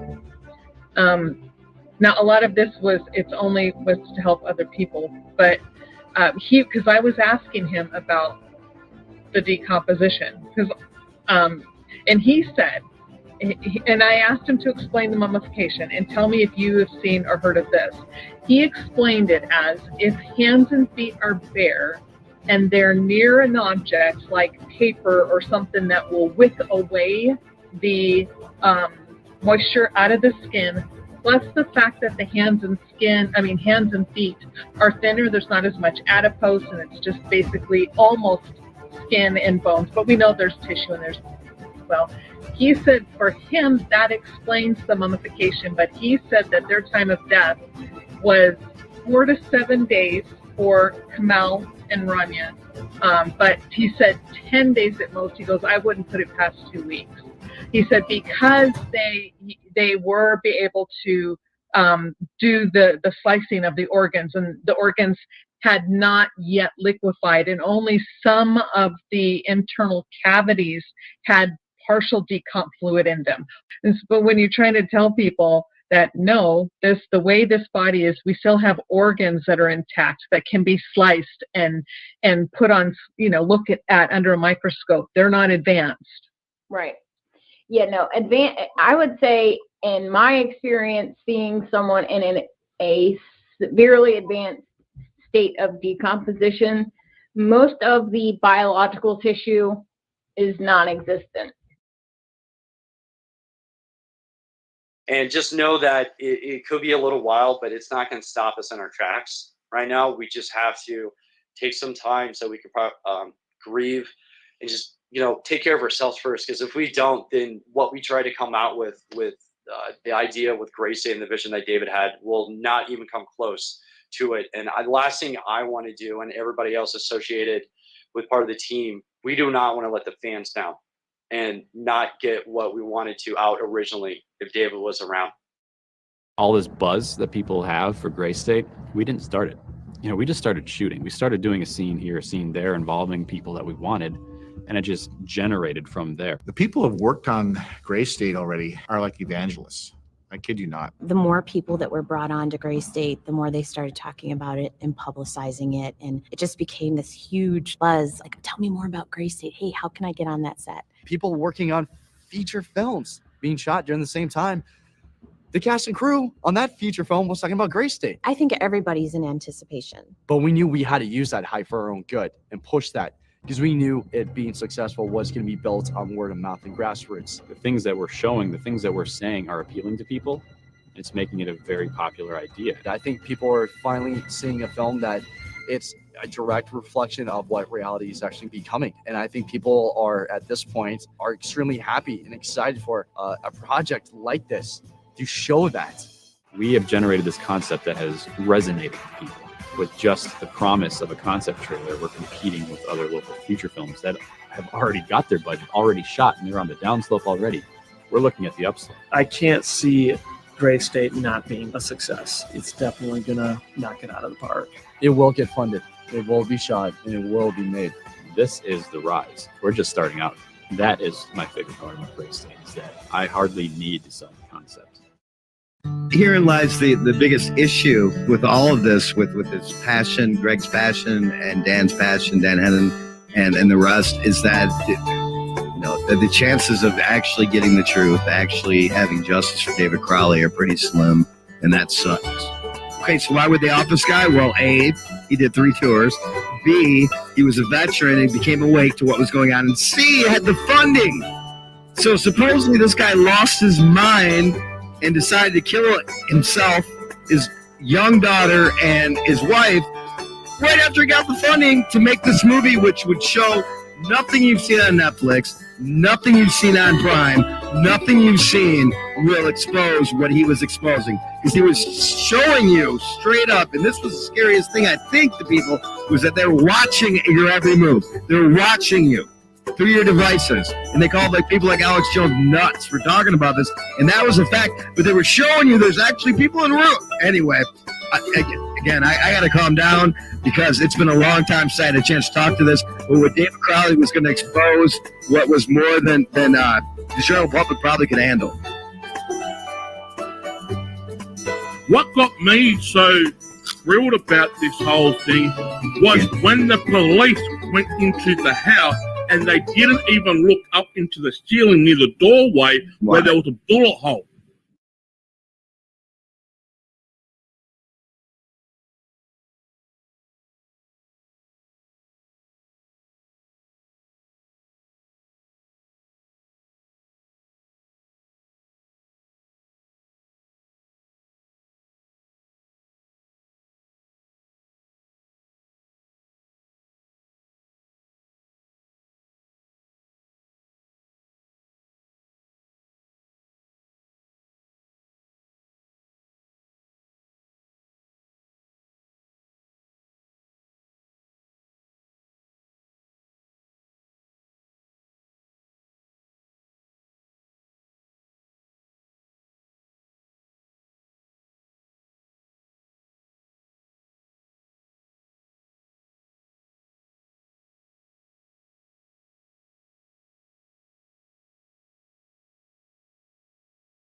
Oh, working on Gray State was such a positive experience, and I was so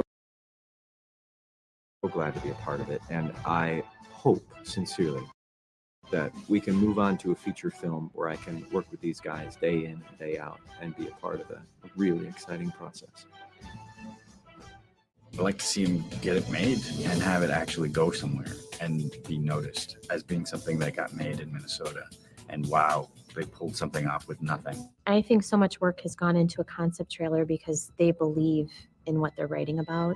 I know with David and Mitch as filmmakers, they wanted to do a lot of things, and they wanted to push the barrier and the envelope as much as possible.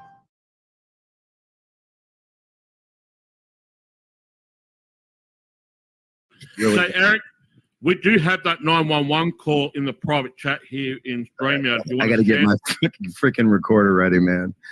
So I can record it too right now. You know, if they wait any longer to do this film, they're not going to be able to find anybody that could even see after all these people getting vaxxed and all that shit. Yeah. I mean, they're not going to be able to use a camera. I've thrown it out there with Greg. You know, Greg, how can we pick this script up? And I really think once his name gets cleared, it'll be a green light. You think it will? Yep. Police and fire. Yep, coming through loud and clear. Yes, this is Judy Procknell, and I live at 1055 Ramsdale Drive. Yes. I think there's been a murder or suicide next door. What's going on? Well, wait. Wait, can we pause? What? What? Hold on. What? I think there's been murder, suicide. She really just said that. My bad. I should just let it play.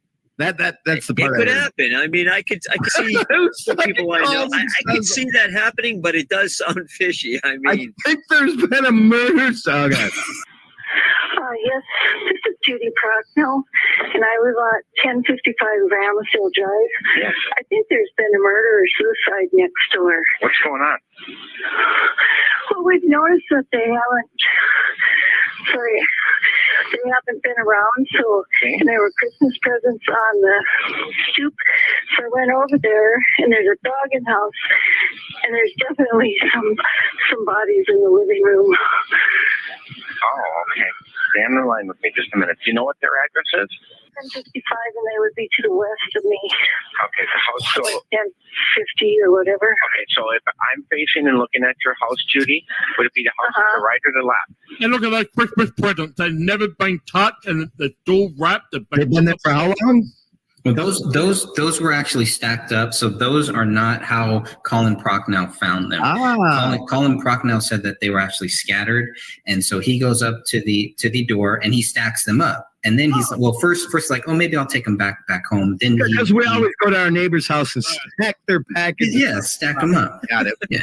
The neighbor came over and stacked them back up because that was one of my points of contention a while back.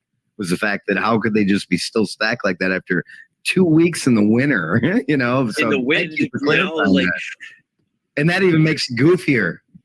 I went over and I restacked their pack. Look at he stacked them all nice. Got the this is insanity. Yeah. Now, Greg, at what point? Addresses? 1055, and they would be to the west of me. Okay, the house. So 1050 or whatever. Okay, so if I'm facing and looking at your house, Judy, would it be the house to the right or the left? And look at those Christmas presents. They've never been touched, and they're still wrapped. They've been there for how long? Well, those were actually stacked up. So those are not how Colin Procknell found them.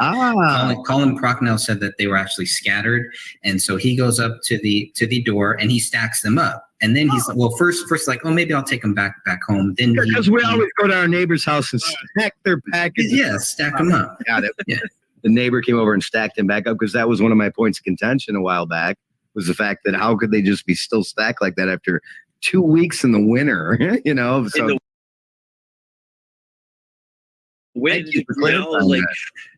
And that even makes it goofier.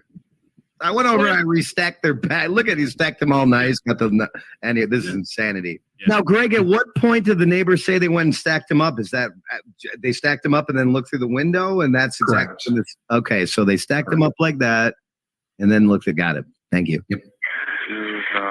Right. What are you seeing in there? It looks like there's a pile of bodies, and one, like the head is eaten off. Oh no! I'm killed by the dog. And again, from the crime scene photos that I've seen, with the limited vision we can see from the bodies, you cannot be able to see that. I'm sorry. I'm overanalyzing. This is insane. We're only a minute through, Greg. Thank you. I cannot thank you enough. This is Judy, and I live at 155 Ramsdale Drive. Yep. I think there's been a murder or suicide next door. Okay, why would she say that? Do you know what their address is? Well, I'm 1055 and they would be to the west of me. Okay, so how so? So like 1050 or whatever. So she doesn't know the address? I mean, it's right there on the front door. To the right? What are you seeing there? It looks like there's been a pile of bodies and and one looked like the head is eaten off. Eaten off. Not chopped off. Yeah. Not missing. Eaten off. Not blown off by Right, not time. blown That's- off. Anything you could say. Eaten off. Got it. Dog did it. Right, of course. Oh no, Judy. I suppose Wait a minute. by the Dog's not time- going to eat the head off. It's going to eat everything but the. Oh my God. There is skull on the. Anyway. 2 heads, by the way. Oh no. I suppose by the dog and my husband thought they were dummies, but the hands looked real, inaudible, and they would have been there since before Christmas. That's how ridiculous. It's ridiculous. Dog had a full bag of food. And when we remember when we went through the crime scene photos, Greg? Mm-hmm. The full bag of food. The dog knows where his food comes from. He would chew through that bag of food. Instead, he chose to eat his owners. I mean, that's just one of the many craziness things. Yeah. Thank you for telling me there's people in here who do not know the case. Because, I mean, this is things that people, ridiculous things. Here's a weird take for me. Okay, now maybe it's the area, maybe it's those people. The wrapping paper, the Christmas wrapping paper on those presents, maybe I saw it wrong. It was black and white. What you didn't see wrong is how perfect and how well they looked. I mean, they looked like they weren't touched by the elements whatsoever, laying out there for how many weeks? Whether they're stacked up right or wrong, I mean, they would have been torn up in the winter, especially if they were all over the freaking yard. There would have been animals. It could have came. I mean, it's just, that's the insanity. Let's. But you know what? I want to go back to the presents and show you how perfect and pristine they look after laying out there for how many weeks, Greg? 3. 3 weeks. This is the way that the wrapping paper looks. Are you kidding? You gotta be kidding me. If somebody staged that, they might have thought through what color should I put on these, and there might have been a reason. Someone thinking they're going to be staging a scene doesn't want a lot of attention. They want packages to be there to be part of the narrative, but they don't want it to attract too much attention. So no one would notice really too much if they've been there too long. At least not people driving by like who don't live there. There is not one tear that I can even find in these packages after 3 weeks out in the winter. Guys, think about this. And this is how criminals think, the deeper thinkers. They might have wanted to put those there, right, a little later, and they were afraid any color gleam would catch someone's eye and maybe make them get noticed. They did not want to be as noticeable walking up to place those there. So they chose black and white. It kind of blends into the background, blends in. Oh, yeah, good point. Well, here's another thing. When the dog eats human remains, or obviously when a human becomes deceased, it lets go of his bowels. I'm sure the dog definitely dug into that because there's actually food in that. So a dog would definitely eat whatever. Anyway, what it says here is that the dog would have increased vomiting too. So what this is saying is that if this is true, the dog would have vomited everywhere too. No, I don't see any dog vomit anywhere. No, see, that's great. That's the thing too. When a dog vomit, they go back to eat it up. So that's why. Well, and then vomit again, and then eat up, and then vomit. Yeah, you'd see it on the rug though. You'd see those stains. Absolutely, you would. It's just it's just being a dog owner. You know, anyone who's a dog owner can attest to what I'm talking about here. We got Pigeons Returns. G'day, Pigeons, in the chat room. How much weight had the dog lost when found? I can't imagine a distressed dog would have a great appetite. That's what I was thinking. I forgot to say that. From what I'm reading here, it'd be dead from eating human remains for 3 weeks. That's what So, Greg, how much did the dog actually lose in weight when the dog was found and taken to the vet to get checked up? Well, I can only speculate on it, but very, very little from what I've heard from sources. Yeah, because we don't know what he weighed to begin with. Beforehand. Yeah, we don't know what it weighed beforehand. But if he was, we do have photos. Yeah. Okay. Maybe eating humans, if it ate humans, it makes the dog not bark anymore because none of the neighbors heard it. But I digress. Let's finish the sucker up. And there is a $14,000 check in that brown bag right there. Really? Yeah, from David's dad. And Greg, what about the newspaper that was found in the letterbox? Yes. So there should have been 3 newspapers. There was only 1 that was found there. There should have been 3. Oh, the dog's been reading Judy the probably newspaper. grabbed them and was reading them. The dog took the papers and started reading, I guess. We know he's a fast learner. Well, he needed newspapers to read while he was sitting on the toilet, crapping in the toilet and flushing it to get water. I mean, He's so uncertain. it is, and we have to do this because it's that ludicrous.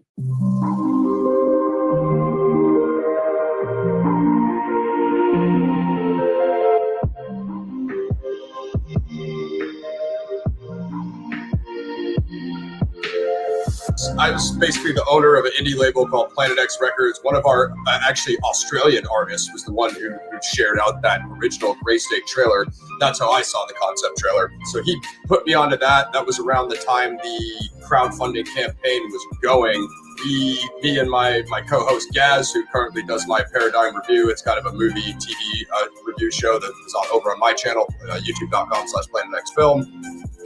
We did an old audio radio show together, and so we had reached out to David, or at least Gray State crew. We didn't really know it was David at the time. And then we kind of had a preliminary off-air discussion, which I told you about before. And then ultimately he agreed to come on our show for the radio show. And that is how, when you see the Gray State, their promo pamphlet there, that is for the reason why you see my logo, which is actually the logo that I owned and copyrighted Planet X Records, inside of that Gray State promo kit. So it actually had Gray State Press, so he had us listed on all of the radio shows he had been on, which the Alex Jones show is listed here when they were on InfoWars, and then it also has what my old radio show was at the time, Planet X Radio.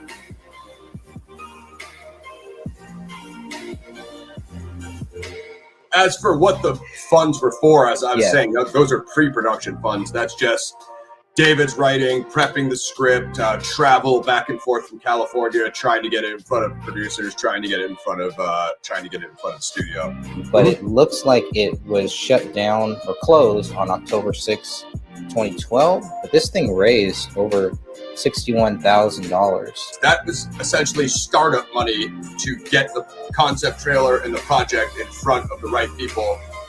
And if that comes down to that's simply money for David to live off of and work off of while he completes the final copy of the script, that actually makes sense as well. It's a totally normal process for indie films and Hollywood studio films as well. There's really nothing different about it for the most part, except for the fact that most people are just not lucky enough to get any independent funding at all, or get any studio backing whatsoever, which was not that I'm going to come on down here and guarantee that that's what it was, but we know the meetings David was having, so we know he was getting in front of the right people, at least up to what we know about the pre-production process. So a fairly usual pre-production process, I would say, except for the fact that due to the viral nature of the concept trailer, which is almost 4 million views, it's 3.9 million views right now, it was getting enough momentum to have people take notice, you know what I mean? Yeah, what I wanted to show you guys was the perk levels. I believe I can actually log into mine and look at mine. Mine was the Champion of Liberty, which is $1,000. So you can see that first perk there, which is just the Patriot point. Unfortunately, it's all grayed out now, and it's you can't really see it too well. But that had all the rest of the options there. I know there's everything for $20, $25, get a T-shirt. I don't know, signed copies of the script.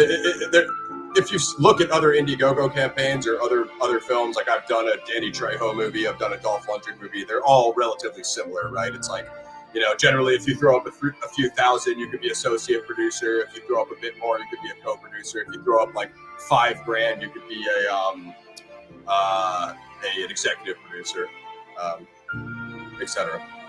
According to this, you are an associate producer, and you'll get a credit if the film ever gets finished. So, I mean, if they finish it 12 years from now, do you think that'll hold up?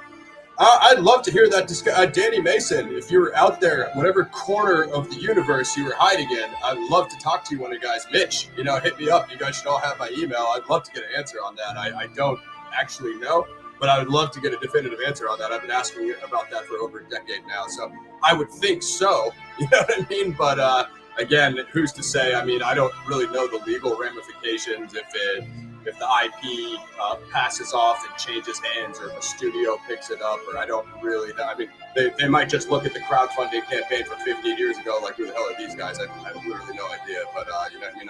My name's in a Rob Zombie movie. You know what I mean? There's been some haters that have had some fun with that, saying that I brought the donuts to the set. I actually wasn't on the set. It was just a regular crowdfunding campaign, just like this one. So it's a funny joke, but it didn't really have any reality grounding, you know? Yeah, I can understand. That's par for the course, I believe. Agreed. So you got all those perks. Did you get all the perks that you were supposed to get? You were supposed to get a shout out. I think so. I got the poster. I don't remember if they did the shout out on Twitter, because my Twitter tag has changed since. I got the poster. I had it framed. I think I still have it around somewhere in the garage framed. I got the T-shirt. I got the executioner mask. I got the ammo belt. There's something signed. There's supposed to be a signed 8x10. Oh, I did get that. I did get that. Where is that, man? I should have brought all this stuff out to show it to you. Oh, I think it's in my. I think it's in my scrapbook. Yeah, I think I have that. Yeah. Nice, very cool. So signed by David, Mitch, and I think maybe Denny. And I had the list of all the contributors with their names and how much. So I think there was like one guy that threw down the 10 G's that I was telling you about, and I think there was maybe two more that threw down 5K, and then there was like quite a few that threw down 1,000. Here is the actual press kit here. Those are chemtrails up there, right? I would say so. I always thought this was a fascinating photo. Like, what are they all looking at here? What is supposed to be up there? I would say the chemtrails. It's really fascinating how much the story changes too. How all of this changes at some point. I wonder how much is that as a result of David's meeting with the Mikes. You know what I mean? I don't know if they specifically told him to change plot elements, so he started gearing it to more to what would, bring it to fruition, or if that was just a personal choice. I don't think there's really we don't really know much about that transition. So this is all about getting that funding. The first Indiegogo campaign yielded $62,000, which will be used to hire the necessary above-the-line professionals, lawyers, producers, marketing specialists, professional script analysis to propel Gray State through the conceptual stages into pre-production, which is basically what I said, not quite so eloquently. This initial effort will give the core Gray State creative team the resources to develop a professional production schedule, script breakdown, and begin seeking major financing and distribution deals.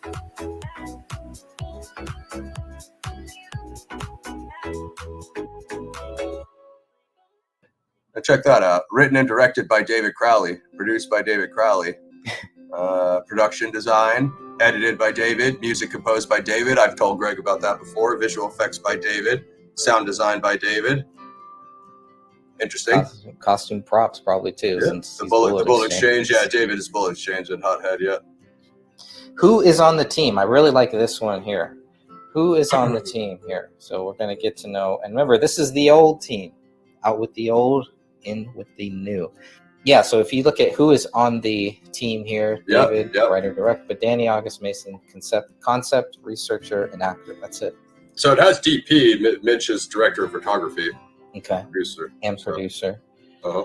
And then guess who they're adding to the team? Oh, no. Here it goes. All down here from Hill, folks. All downhill from here, folks. Either way. Domestic governance of the past few years. These unfortunate facts concern everyone, which is why we need your help.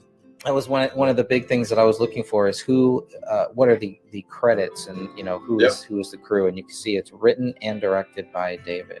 I think that pretty much ends Danny August Mason's claim right there.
Then I also have the Executioner mask, which, you know, they obviously had copies of those, but the Masonic, you know, Executioner guy with the apron that was chopping the heads at the end of the trailer, that as well.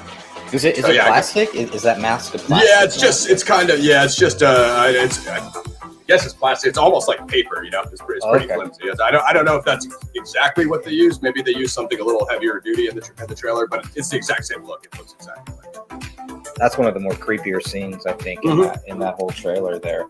Yeah, I found it. I think, you know, actually you guys can head over to my channel at youtube.com PlanetXFilm and check out the deep dives that Greg and I did on both versions of the script. But if you revisit my interview with David, he actually came up with another device. He invented a device that would be used instead of just the, you know, kind of stereotypical guillotine.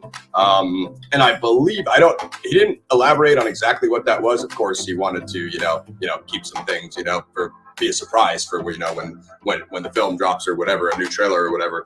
But if I'm not mistaken, I think it was some sort of like multi-purpose guillotine. So it'd be more than one at a time. It'd be, you know, five or 10. You know, when the pre-apocalypse comes, you gotta get it done fast. So it has to be more efficient. You know, of course. So, interesting tidbit there. David obviously had a music interest. We both essentially came from a music background. It's been so long since I listened to that interview, but I believe we discussed it live of how he's the one who produced that music, the Gray State theme music, and he wrote and composed music, as we said. I think he is credited in the press kit. And obviously, my independent hip hop label at the time was Planet X Records. So we had released a track with I think I've talked about this with Rick, I'm pretty sure. Released a track at the time with the artist Cannabis, who has a gold record, 2000, or Can I Bus, which is produced by Wyclef Jean. His next album was called 2000 BC. He was on Howard Stern show. He was friends with Mike Tyson. If you know hip hop, you probably know who Cannabis is, or at least you should. So my group, Guerrilla Alliance, we have a record called Empire of Fear. On that record, you guys can check it out on Spotify or whatever, should that be your cup of tea. And we have a track called Ordo ab Chao, Latin for order out of chaos, featuring Cannabis. And it was just kind of the single we were promoting at the time. Our Empire of Fear concept is like very close to what the Gray State concept is. It's just a hip hop record, right? So we were discussing that, and I was like, you know, even on the interview, David's like, hey, I don't really listen to a lot of hip hop personally, but he's like, I respect it. I think he had reached out, or somebody had reached out to Immortal Technique at the time, so they were going that route. And we were, my group was loosely affiliated with Immortal Technique through the organization Guerrilla Republic. They're kind of just an activist organization that did merch and such. I believe they're still around. And so I sent him order out KO, and I was just like, hey, if you ever want to use this, you know, whatever. And he was like, oh man, he's like, you know, actually, you saw his response, I believe, Greg. Yeah. He was like, yeah, no, this is brutal. He was like, you guys mind if I use it for promos and such? And I was like, please do. So I had sent him that, and then what we were discussing on the interview was, I guess he said there was one guy who did a kind of Gray State hip hop track. I think it might still be on YouTube. It wasn't great in my opinion, but what David was saying was he had the essentially music files of that Gray State theme song on Dropbox, and this is actually this is quite an interesting story. I think people who are interested in the crowdfunding campaign and the concept trailer and whatnot would want to hear this. And so I was like, he's like, hey, he's like, you know, I'm willing to let people take that music and use it for samples to kind of do your own thing with. And the other MC in my group, Guerrilla Alliance, is Mac the Rebel from the Bronx, New York, so a Puerto Rican artist, and he's also a producer. So I was thinking like, oh man, this would be crazy, you know what I mean? Mac takes the music samples, he makes a new hip hop beat for us, and then we do this kind of like, you know, Gray State like epic track, like essentially exactly what the Gray State concept trailer was, but a hip hop version using those exact samples. So when you watch the trailer, you're like, you hear, you can see the affiliation because it's, you know, that's similar kind of background music with the beat. So he sent me access to the Dropbox, and I did. I don't know if I should say this on air because I don't know the legal ramifications, but I did back up those music files, which is interesting because when everything happened, how it happened to David and his family, somebody went into that Dropbox and they wiped the files. They started pulling everything out. So we don't know who that was or who deleted it, but I assure you that somebody definitely did, because when I don't know if you've used Dropbox before, Greg, I'm sure you have, but when you have a shared folder and files get added or deleted, you get notified. So I pretty much saw it happen in real time, and I'm like, okay, this is, you know, it's right around the time all those pages were posting weird stuff and everything got strange. You know what I mean? Yep. Right around that time, somebody went in the Dropbox and wiped out all the music. You know what I mean? Wow, interesting. What happened here? Something went wrong. I guess you didn't get the executioner's mask, is what it said. Yeah, so I think, and this is very, very common among crowdfunding campaigns where you have like crap tons of perk people, and you got to ship out all these, you know, hard copy items out to people and whatnot. So I at first time around, I didn't get the executioner mask. And then what I actually wanted was the shock trooper mask. That I think it might be Danny who doubled as that character, because he played multiple characters in the concept trailer, obviously. But the shock trooper is kind of like that New World Order guy with the assault rifle, kind of like a SWAT looking dude with the backpack and the camo, and they have that kind of skull. It's like a bandana, but with the skull mask. You ever seen like bikers when they wear that that skull mask over their face while they're riding, so they don't get, you know, like dust and bugs in their mouth? That's what the shock trooper mask was. It was like that bandana, like black bandana with the white skull on it. Definitely. I think that's on the cover of the original Gray State poster. You know, it's like kind of like the New World Order dude with the AR. Oh yeah. I remember that one. Yeah. So people should be able to easily look that up. But I wanted the shock trooper mask. I think they ran out, and I was like, okay, I'll take the executioner mask. And then it didn't come out. But actually, I'm not sure if I sent you Mitch's response, but yeah, I think he hit me back and he was like, oh yeah, sorry about that. And then they resent it to me, and actually I think I did show you guys that one. Luckily I got the cordless headphones, guys, so I can actually step away. Sorry, Greg. That's unprofessional. It's okay. Your fan base will survive. They'll be all right. My fans love me. The Hot Greg fan club, baby. You got more fans than you want. 1-800. Get your head chopped off. So you got the So that I do have, and then I mean, maybe at the end of the show or something, I'll grab the ammo belt if you guys care to see it, and I'll show it to you guys. That's one thing that's never been on air before. So Yeah, for sure. Definitely want to check that I got out. it back there in the closet. Yeah, but I showed you and Rick everything, guys. So I got two guys that can vouch for me off air, guys. It's, it's a simulation. It definitely happened. Internet, man. This was a email that David sent out, like I said, on Christmas Day, 2012. Merry Christmas. We know we're at a dizzying pace here. So this is interesting. The list of people that he sent this to is very interesting too. Yes. But this is pretty cool. Did they regularly send stuff like this, or was this just this one time? They did send updates, if I remember correctly, when they post those Indiegogo updates. I think IGG automatically kicks it to you like an auto email, like your campaign received an update, like something like that. So I think you get both. Like obviously it's posted on the campaign, but I think you get an email output as well. But this actual one, that's the only one I recall, but there may have been one or two other short one, just kind of short email updates. This is how pre-production's going, blah, blah, blah. But yeah, that's pretty ominous there, right? I always wondered where that image came from. Now it makes sense. That's crazy. Nothing says Merry Christmas and will you marry me like getting dragged off by the New World Order of shock troopers. Yeah. They must have done something very wrong, I'm sure, to just deserve that. Didn't get vaxxed or something. I feel you.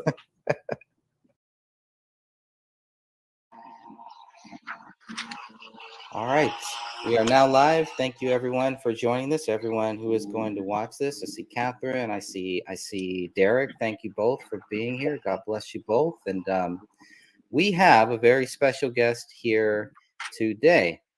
So, my friend, why don't you go ahead, if you don't mind, give us a little introduction about yourself. And I know we've got some questions. Catherine has some questions. If anybody in the chat room has some, it sounds like you'll be happy to answer those right now here live with us. Absolutely. Good afternoon, everyone. My name is retired Army Infantry Sergeant Matthew Arthur Nikolai. I served from 2007 to 2015 when I was medically discharged from the Army Infantry as 11 Charlie. I served with none other than my brother in arms, David Crowley, who was an absolutely phenomenal soldier, a wonderful human being, and his story needs to be told. And the justice for him and his family needs to come now and swiftly. Thank you.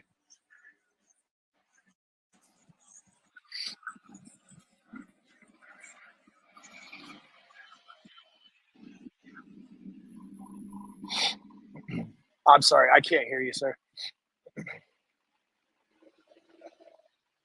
It would probably help if I unmuted myself. Then maybe that would work. There you go. I've done it all the time. Number one. I'm telling you, as I played Call of Duty professionally all the time, I've had nothing but problems with mics not being muted, and the wrong button, the stream cutting off, lost frames. It's common.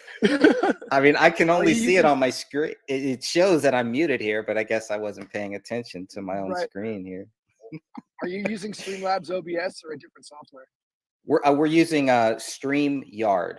So StreamYard. Okay, that's pretty interesting. Yeah, because you can see the little duck in the corner. Anyone who's watching this there on it is. YouTube, there they'll see the duck there. Yeah. So they'll know that this is the free version of it. That's cool. Right. Okay. Yeah. So, well, my friend Catherine, she has about 8 questions here for you, and I'm just going to run through these here, and I think that's a good way to start this off. Question number 1: did David talk about Kamel? Did you serve with him or did you serve with him prior to meeting her? No, I actually did not have the opportunity to meet his wife because I graduated from basic training and then was immediately sent to Fort Hood to deploy 3 weeks later. That's when I actually was introduced to David and his stellar reputation as being a very, very hard-nosed NCO, but fair and balanced. Nice. I know that she was an absolute gem for him and giving him the solace and peace that he was searching for as a man who was tormented by these deployments and war. So her memory is not lost. It lives freely on. So we have that. Excellent. So you started service in what year? 2007. I actually swore in, just by no mistake of the cosmos, September 11th, 2007. No joke. Interesting. Wow. There you go. Yeah. So it was quite a trip, but I was 24. I wasn't really going anywhere with my life, and I decided, you know what? I need to do something.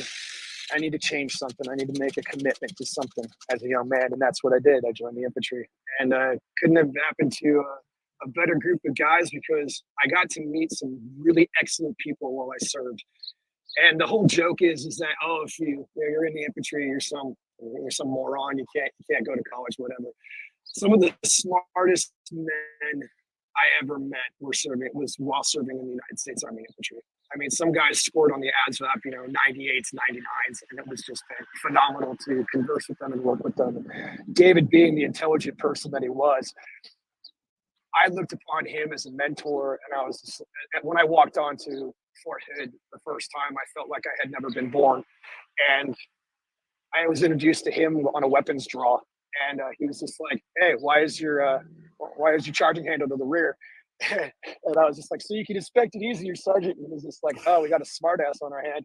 And I was like, "Yes, Sergeant, that is true." And we became good friends right after that because he knew that I looked upon him as someone that I could aspire to be in the ranks of the NCO world and brotherhood. So he was a great light in my service. That's pretty interesting. And that was in what was that in the States or was that overseas? When this that was at Fort Hood, Texas. I didn't have. I actually came into the service as an E4 because I already had my college degree. So when I walked on, I kind of felt like I was a buck cherry private, even though I was 4 grades above most people. But I treated it humbly and with respect because I knew I had to earn my place as a specialist there because I didn't have the experience. These guys had been training for 1.5 years when I walked on, and they didn't know me from Adam. So I had to be very humble in those times. But I learned a lot from David. He made it the transition easier for me. Very cool. That's pretty interesting. All right, I'm going to go to question number 2 here. Again, depending on when you served with David, how did he speak about his daughter? Was he excited, scared, uncertain about having a child? So you may not have, well, you may have. I'll let you answer the question. I'm not going to answer. I have a little bit. I mean, he was giddy about it. He was excited, but also, as any first-time father knows, if they're true to their word, it takes a gentle man to raise a daughter. And he was, even though he was very focused on what he was doing with his filming career and everything afterwards, he wanted to be a dad.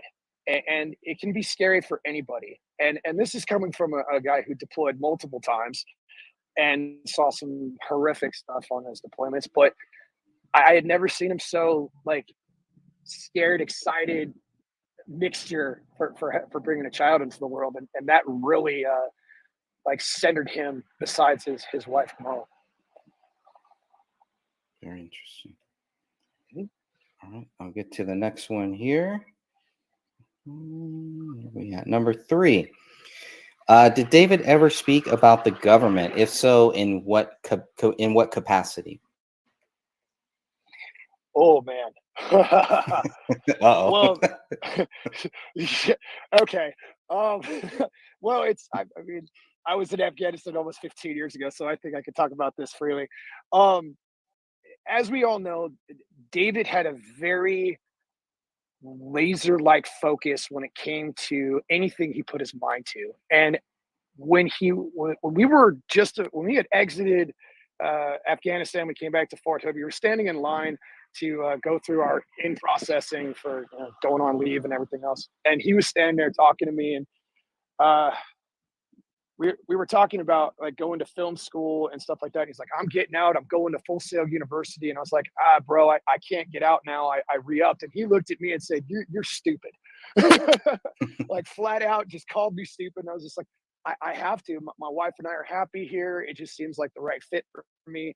And he was like, well, I'm going to Full Sail to get my film degree. And he was very excited about it in his deadpan kind of way. I mean, you know, he was just a matter of fact kind of guy. When he joked, it was very deadpan, but it was funny. So when we're standing there talking about it, he was just like, I'm making a film. I'm going to use my experience on transforming actual physical weapons to weapons that shoot blanks for movie theater, for movies and sound effects. And I was like, that's amazing, bro. I really want to help. But his whole focus was to expose the truth.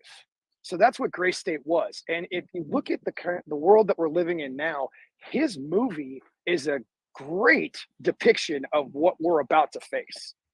And as we talked about his film ideas and how he wanted to pursue Gray State and everything else, he would throw in his feelings about things like, yes, I do think that martial law is coming someday.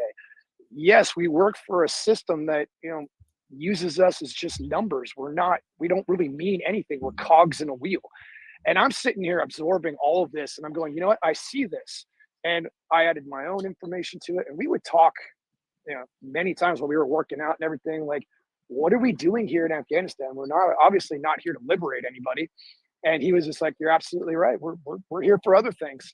And he would discuss his feelings about how he wanted to make a difference by telling the truth. That was his major focus about government and the control that we were under while serving in the military. And that was his passion. So very interesting. Yeah. So he was already talking about film school. He already had those plans. What year would you say that was? Would that be 2008, 2009? 2008, like about maybe a quarter into our tour there. And he actually ran into a snag. Like, he wasn't getting paid there for a little while. And he was making no money whatsoever, and he couldn't, you know, help out his wife back home or anything. And so I remember it distinctly. He went to our E7. Now, David had deployed already multiple times. And he went to Sergeant First Class Christopherson and was just like, I can't do this anymore, man. I don't want to do this anymore. Wow. And I mean, that was huge. This is coming from a hard-nosed 11 Charlie infantry soldier who was a no-beat type of NCO, but he was fair about it, like I said before. And he walked right in and was like, I don't want to do this. And so Sergeant Christopherson understood. I mean, in hindsight, I'm pretty sure he was kind of PO'd about it, but he probably went, you know what? I'm going to do what's best for this soldier because he's not getting what he needs, and we're going to make it work for him. So he sent him back to Kandahar, which was our main hub, the airport, and he started working in the mailroom. And that's what kind of turned his life around a little bit and made him a little bit happier because he wasn't on the line or the front line. And his demeanor and his attitude changed every time I saw him after that. So that was an interesting transition for him.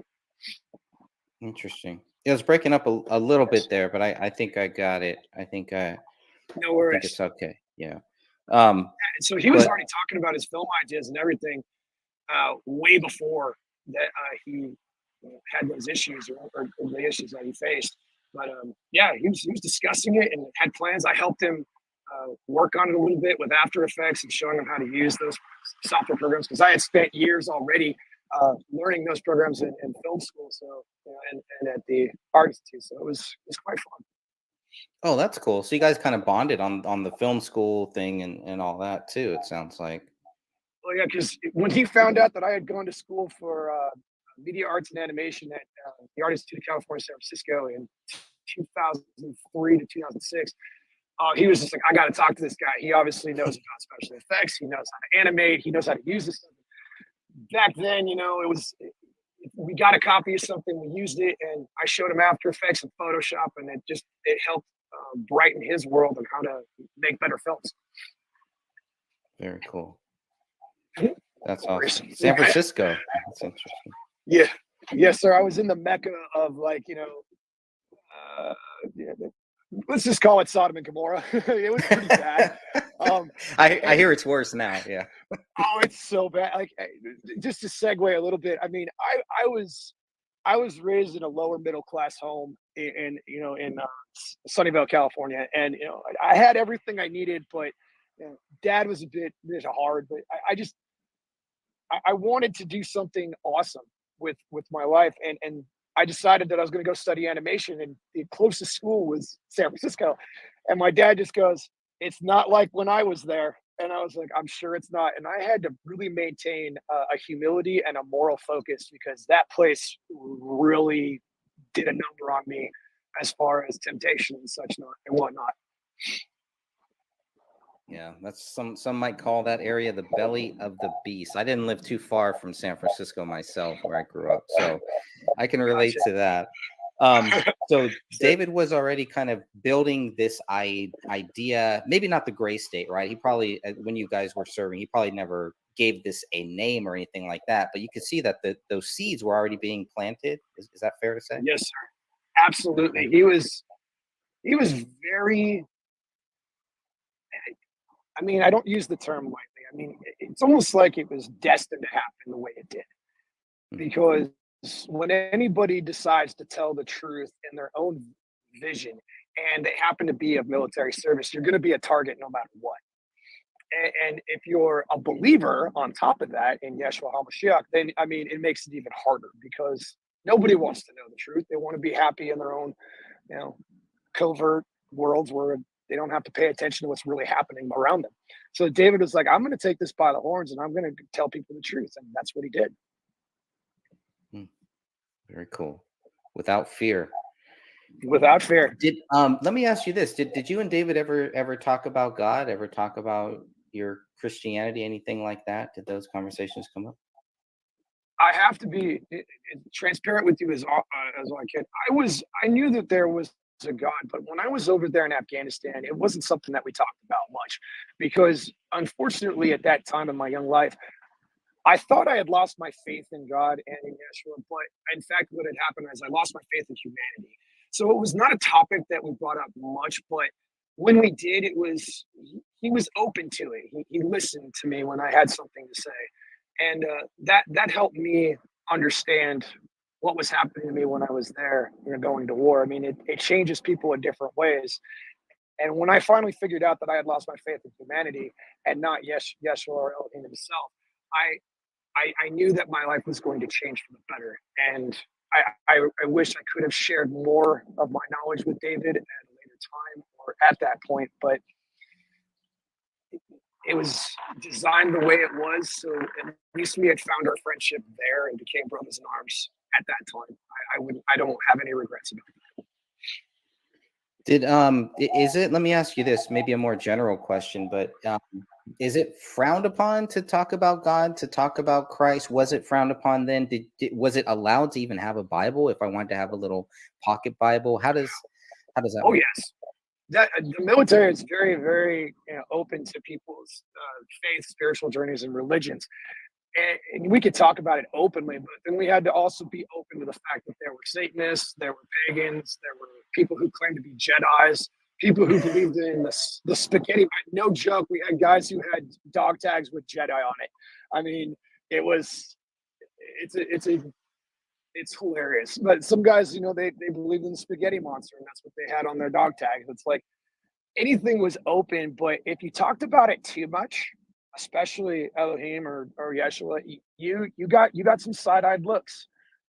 I mean, it's just kind of interesting that we got chaplains walking around everywhere praying at certain events and retirement ceremonies, but when you talk about it too much, people kind of give you that look like, okay, stop preaching. That was one of my nicknames, preacher. Nothing wrong with that. That's a compliment, I would think. Yes, it is. All right, here's another question from Catherine.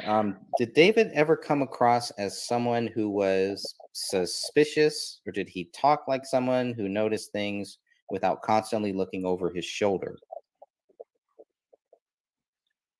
I never knew David to be like that. He was, as I've stated, he was very matter of fact, almost to the point of meticulous on a very stellar level as an NCO.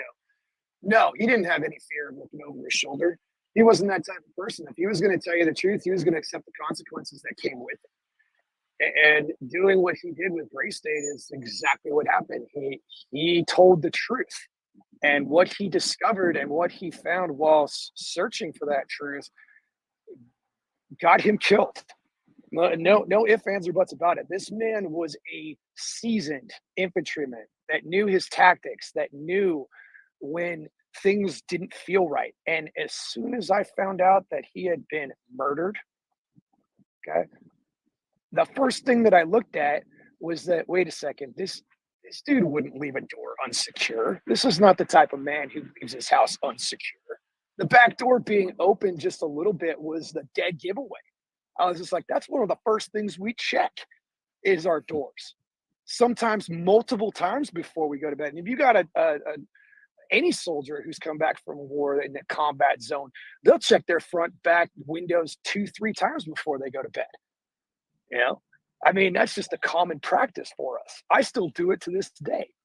So that just blew my mind when I found out the truth. And I was just like, okay, now I got to do my research and see what I can discover from this. Very interesting. We have a question from Derek too. He wants to know if you kept in contact with David after serving. Yes, we did. While he was working on, great question too. While he was working on Gray State, I was still serving in the military, and he would, contact me. I think one of his best friends, Mitch, would contact me for ideas on how to write scripts for certain parts of the special effects, or how to do hard surface modeling for tanks and stuff, because they had to use 3D models in place of like some of the special effects they were doing. So I helped them a little bit with like finding different scripts online that could help them with tank treads and how to animate them properly and whatever. I didn't write these scripts. That's not my forte, but this is stuff that I found. I'm giving credit where credit's due. I would help them find like, little, work smarter, not harder ways. So if somebody had a script, as long as you gave them credit for using it in the film, it was all good. So that was one of the things I helped out with, and showed them how to hard surface model back in the later thousands, which was really difficult at that time. So yes, we had a lot of communication throughout the years, and told him about his family, how he was doing and whatnot. And then for a while there, I just stopped hearing from him for a few years. And I'd send a message every now and then, hey, how you doing, bro? Didn't get anything back, and I was just like, okay, that's a little weird. And then that's when I found out that he was taken from us too soon. Very sad. Okay, here is another one. How did David handle the stress of battle? Now, that's a tougher one, because as I had told you before, when he was serving in Afghanistan, he went to RE7 and was just like, I don't want to do this anymore. So the stress that he was going through is that the very people that he was sent over to liberate and possibly take their life is somebody that he married. So I think that made a very vast impact on his viewpoints when it came to what we were doing over there. And I think that's something that changed him dramatically. So he didn't really, it affected him in different ways than most people would expect. A lot of people, when we went over there, we hated the enemy for what they had done to us on September 11th. However you feel about that is irrelevant. But his demeanor and his attitudes changed towards people and their cultures. Okay. Here's another one. Here's a question. Did he buckle under the stress? Did you ever see David Crowley buckle under the stress? No, I was never. I never saw him ever buckle under anything. He was a pillar. Now that doesn't mean that inside he wasn't having any issues. We all have our demons, but on the outside he was cool and collected. He kept his head about him, and that's what helped me become the NCO that I was. You can make a decision in a split second without regard to your life, but to save others, and that's what I took from him. Okay. Here's another one. Did the men in your unit get to make the regular phone calls home. So how did that work? Were you able to call home, things like that? Yes, we were. MWRs, so, the resource centers that we had, so that way we could use computers or call home. Those were built up later in our deployment. But when we first got there, it was just open desert with a few HESCOs. We'd send it, the combat engineers would go out there, and then they'd send small units of infantry and scouts with them and stuff like that to protect them while they were out there building up FOB Ramrod. So we didn't get anything for about 3 or 4 months, and the morale around the base and the FOBs and everything was very low, because we would have to go back to Kandahar from the open desert where we were at about, I think it was about, let's say 45 to 50 clicks away. And I mean, that's a long haul to go use a computer. So once we got the MWRs to make consistent phone calls and stuff, it was a lot better. But at that time, David wasn't with us. He was in Kandahar, still doing the mailroom. So he probably had access to the MWR on a regular basis. Very interesting. Here is a question from Sophia. Did you ever think David was a narcissist or had any of those tendencies? No, I never got a narcissistic vibe from him. I was married to a narcissist for 14 years, and you can spot that in a heartbeat when you're under their prison sentence. So yeah, no, I never got anything that was narcissistic about him. He was just a very deadpan, straight to the point type of person. And if you didn't know how to handle that, you would probably think he's coming off as narcissistic, but he's not. That's just how he was. When he joked around and had fun, I mean, he showed it. He showcased his joy when he needed to. Very cool. And then Catherine's last question on this list. Did David ever appear to be out of touch with reality? No, that never. He was always head first into what he was doing. And the narrative that's been told through the media and everything else is a skewed representation of who he was as a person. And we can get into that when we start discussing the actual cause of his murder. Let me ask you a question here. Did you was there anyone that did not like him, did not like David Crowley that you served with that was open about it? Nobody never ever voiced their opinion of it, but you're a villain in someone's story. So I'm pretty sure that some people didn't like him for staying back and being in the mailroom. I didn't hear anything about it because most of the soldiers that I worked with in the mortar platoons, they enjoyed him because he was a good NCO, fair, and you could call him up if you got in trouble at the strip club or whatever you were doing that was stupid at 2 a.m. because we don't make good decisions then. He didn't want it to go any higher than it had to go. So he made it a point to be the best version of himself that he could. So no, I didn't see any of that. No. Have you do you know who Joseph Seaton is? Yes, I do. He was one of my officers. One of the theories is that Joseph Seaton was David's commanding officer. Is that true or is that not true? Do you know? Oh gosh, Seaton was one of our LTs at the time. I'm not sure if he was over David or not, but I do know that they had communications throughout the years. I mean, like I said, this is 15 years ago. I don't remember how the structure worked after David went to the mailroom. So it is a possibility that he could have been one of his officers. Yes, he was one of mine. So yeah.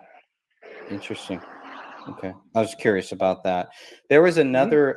Who would be David's commanding officer? Who would he report to? And the reason why I'm asking this is because, and I'm sure maybe it was multiple people at different times, probably during his service. But the reason why I'm asking this is because I had heard another story that he had a fallout, something very bad happened with one of his commanding officers, to the point where, well, that's all I want to say publicly, probably about that. Sure. No worries. To my knowledge, all I knew about was when he went to Sergeant First Class Christopherson to tell him that I didn't want to do this anymore. Now, what happened after that? Now, I was just a specialist. I didn't have access to the NCO knowledge tree or anything else above that. So if anything happened with an officer, I was not privy to it. But there was talk around the platoons that something was going down with Crowley, that he was going back to Kandahar for whatever reason. I was just like, hey, you know what? He needs it. I agreed with it. I didn't care. I didn't have the experience of being at war like he did, so I wasn't going to hold it against him. At least he was honest with them. Right. Sophia's asking about, do you know what Joseph Seaton's actual rank was? At the time that I knew him, he had just become he was on his way to becoming a captain, I believe, but I think he was a first lieutenant at that time. Yeah. Okay. Interesting. I think he was on his way to the captain school for whatever it is for NCOs have WLC. He was going for his leadership course for becoming a captain, I believe, if I'm not that a long time ago though.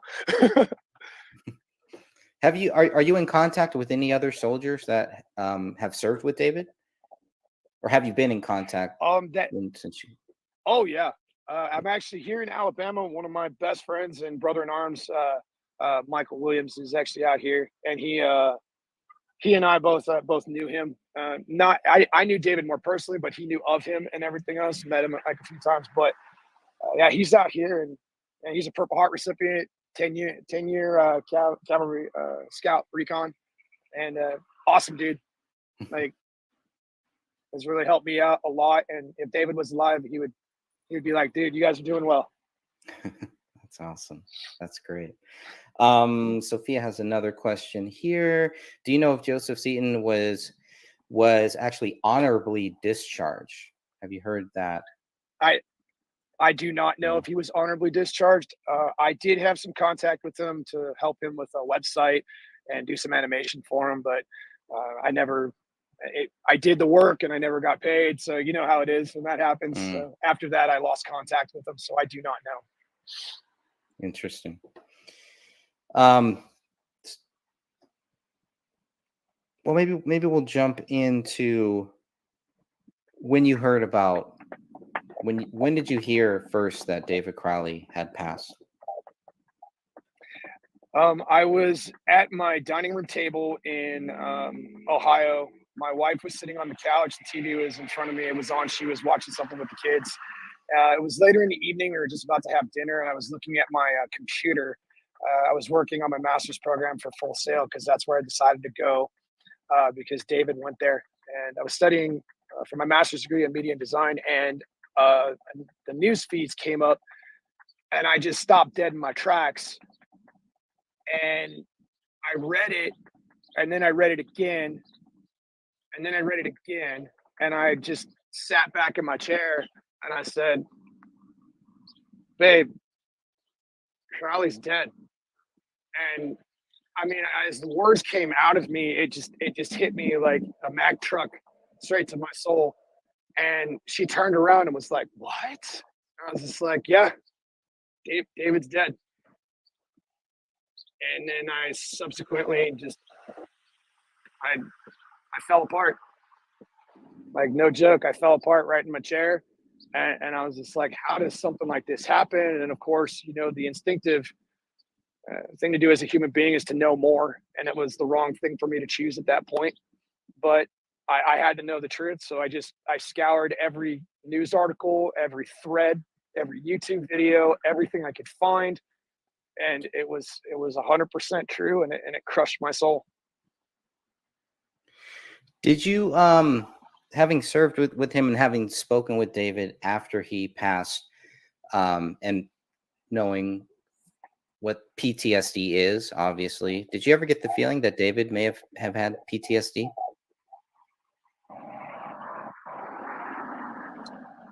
We all come back from war different. I can't speak to what David had.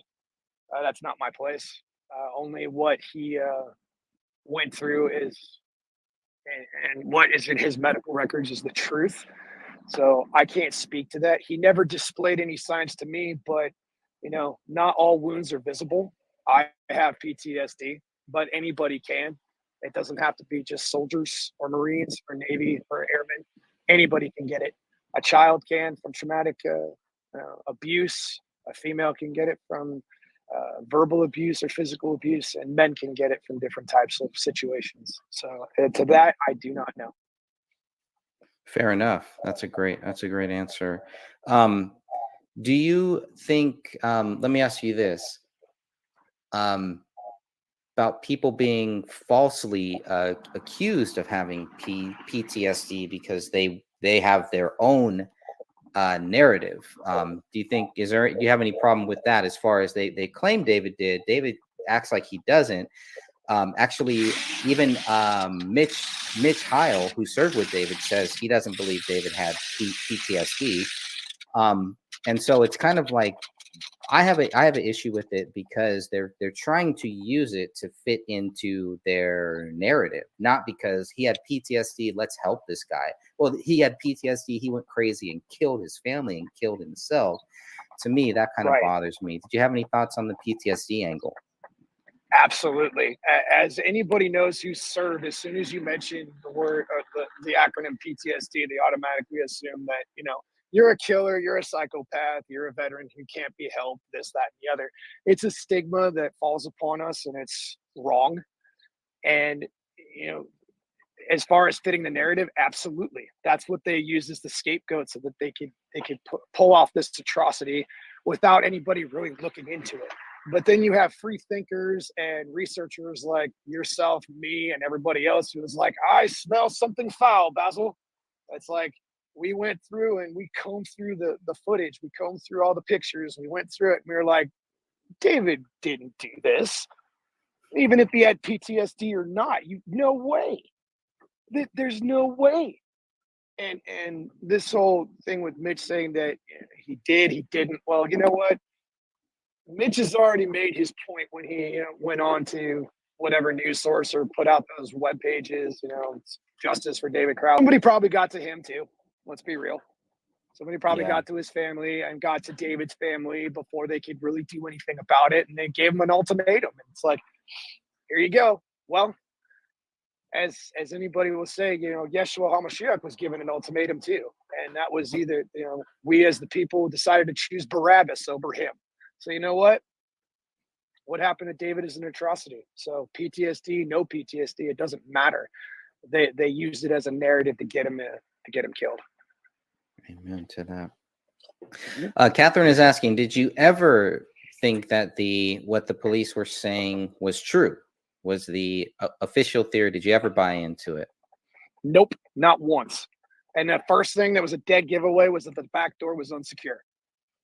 I was like, nope. That's the first thing. I don't care who you are. When you're in the infantry, you are trained. You are trained meticulously well to observe your surroundings and have situational awareness. There is no way a seasoned 11 Charlie infantry soldier like David Crowley would leave a back door unsecured. Nope. And would that be even more true if David was thinking that he was getting threats, physical threats, or verbal threats? Absolutely. If he was receiving any type of death threats or anything for his movie or whatever the case was be for telling the truth, that he would have been in a different mode. He would have been in not necessarily high alert, but he would have been in like, hey, I'm going to make sure that I'm protected. Like I got my stuff locked and I'm going to double check the surroundings and just do an extra check around the house just to make sure everything's cool. So you probably heard a lot of the different theories about what may have happened. Was it a government hit? Was David, because of his stop loss? Are there any theories that you kind of lean towards? Absolutely. I've had contact with certain people on TikTok that remain anonymous over the years. And I received some very interesting communications from them, talking about David and that they were being pursued by the FBI, being pursued by other government agencies, and they couldn't talk and, all of this. And I was just like, hey, anything for David. And then I lost communication with them. But I tell you, David didn't do this. And the theory that I had was, and I believe it's true, is that while David was in the filming process, we have to understand that the viewpoint that he was trying to put across is what was coming as far as martial law, the government, making us have chips to sign stuff, biblical prophecy, this kind of stuff. I mean, it was laced with it. And my theory is that what he, and what happens to be true, is that what he discovered while he was in the filming process, I mean, he discovered some very, very interesting things while he was in his pursuit for truth. And I'll leave those things open to people's imaginations. You can imagine what's in the news now as far as child trafficking, sex crimes against children, adrenochrome, the underground military bases known as DUMBs, where they lead. And you can put two and two together, and pretty sure that David found something along those lines, which is what got him killed because of his movie and what it was portraying. Interesting. The other question was, do you think his death was related to anything that may have happened during his service? I don't think it was necessarily due to his service. It could be a part of it, but they did blame most of it on what he was pursuing as a film. So yes, actually, there could be something along the lines of like somebody was unhappy that he was stop lost, or the falling out he had with former officers and NCO staff. Very much someone could have been involved in that, but I honestly truly believe that he was murdered because of his film and what he was trying to portray as the truth. Let me quickly talk about two wild theories that I have heard. The first theory, one theory that I heard, was that David had put a hit on one of his commanding officers. Have you ever heard anything wild like that? And would that even be possible? I'm sorry, I have to laugh out loud. No, I'm sorry. Wow, like I should get a tinfoil hat, and all that. But that's even too much for me, bro. Like, come on, no. Like, David wasn't like that. Come on. I mean, gee whiz, where do you guys get this stuff? Good I question. Laugh out loud at that one. Yeah, I don't. Wow, no.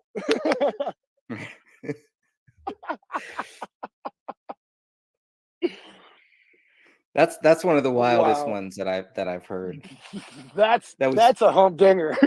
Yeah. The other wild one that I've heard, I'll give you a second, but the other wild one that I have heard is sorry. It's okay. I don't know if I've ever publicly talked about that one, but that was a theory that came to me. That was a story that came to me a long time ago. And so sometimes you get good leads, sometimes you get bad leads. I like to just follow up on every possible lead. But that was probably the wildest one. No matter how yeah.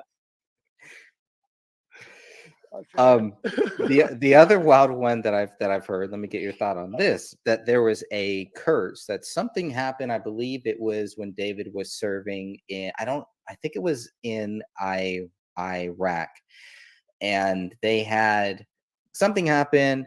They ran over some kid. The kid got killed. The kid's mother was I don't know if she was a Satanist or she was a gypsy, if I remember correctly. It's been so long since I remember this story, but she was a gypsy, and she put a curse on that whole group of people.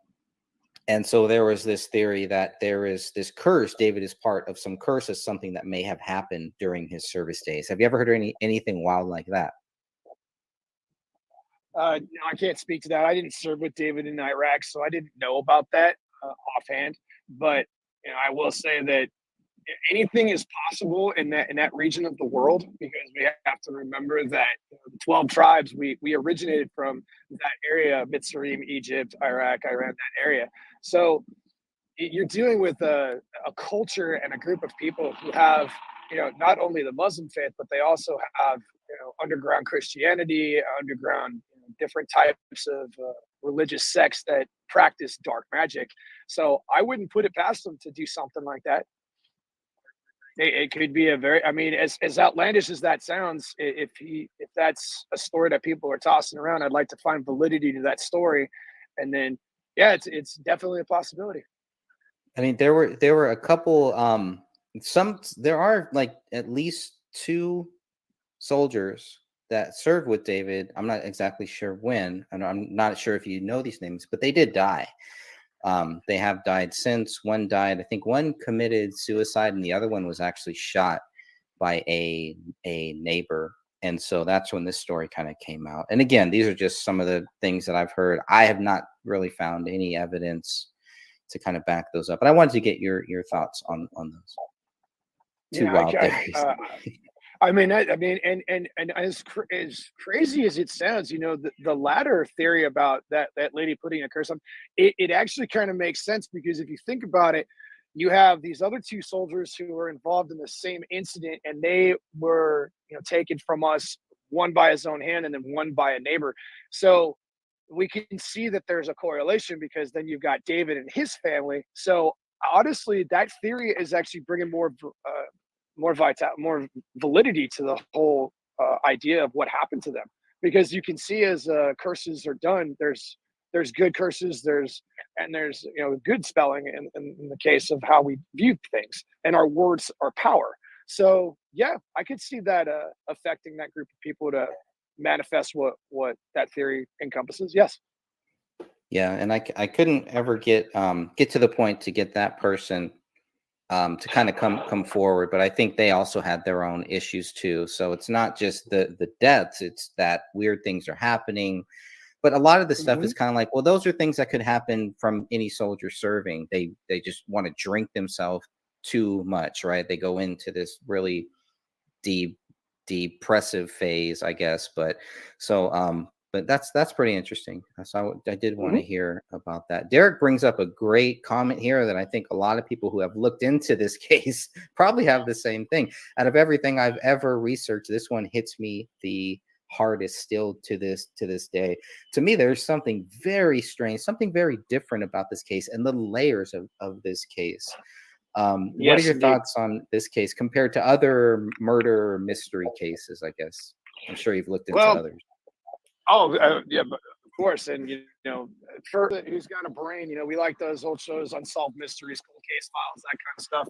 But put all that Hollywood, you know, stuff and whatever away, and you come down to this particular instance where you have a I who has infantry experience. He's married to a woman from Iraq, and I think she was from, I think she was of Iraqi descent.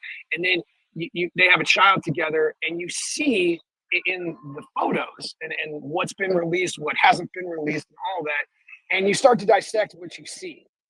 And as somebody who's, you know, had to engage in combat and deal with people, you notice things that other people don't.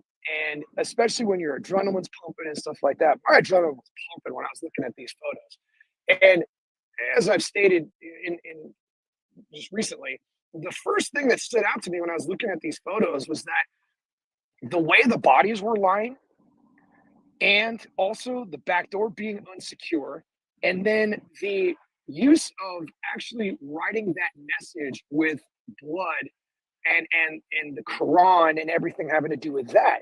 I was like, you know, if I wanted to paint a narrative and make a former soldier who had a good rapport with his team and everything else, was on his way to becoming a filmmaker and establishing himself, how would I make it so that way he could be discredited for the rest of his life? Well, they turned to that. They turned to writing a message in his own blood, which would scare anybody away. So as I was dissecting all this, I'm like, that's not the man I knew, nor would this man ever commit such an atrocity. And I just don't see where this is going. So then that led me down to the different YouTube videos that were being posted, the different theories along the lines of different articles and everything. And then as the years started to pile on, the theories got more outlandish and more crazy and everything else. And I was just like, no one's ever going to know the truth. Only people who truly knew him are going to understand that this was not committed by David. This was definitely a setup. Yeah, good point. Have you seen Eric Nelson's film, A Gray State?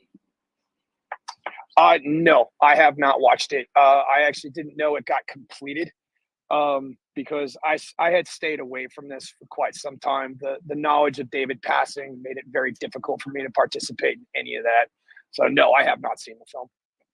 Yeah, it's basically they basically use David's footage, and they basically say that David went into this dark space. He killed himself. They don't provide any evidence or anything like that. It is a 90-minute hit piece on David Crowley.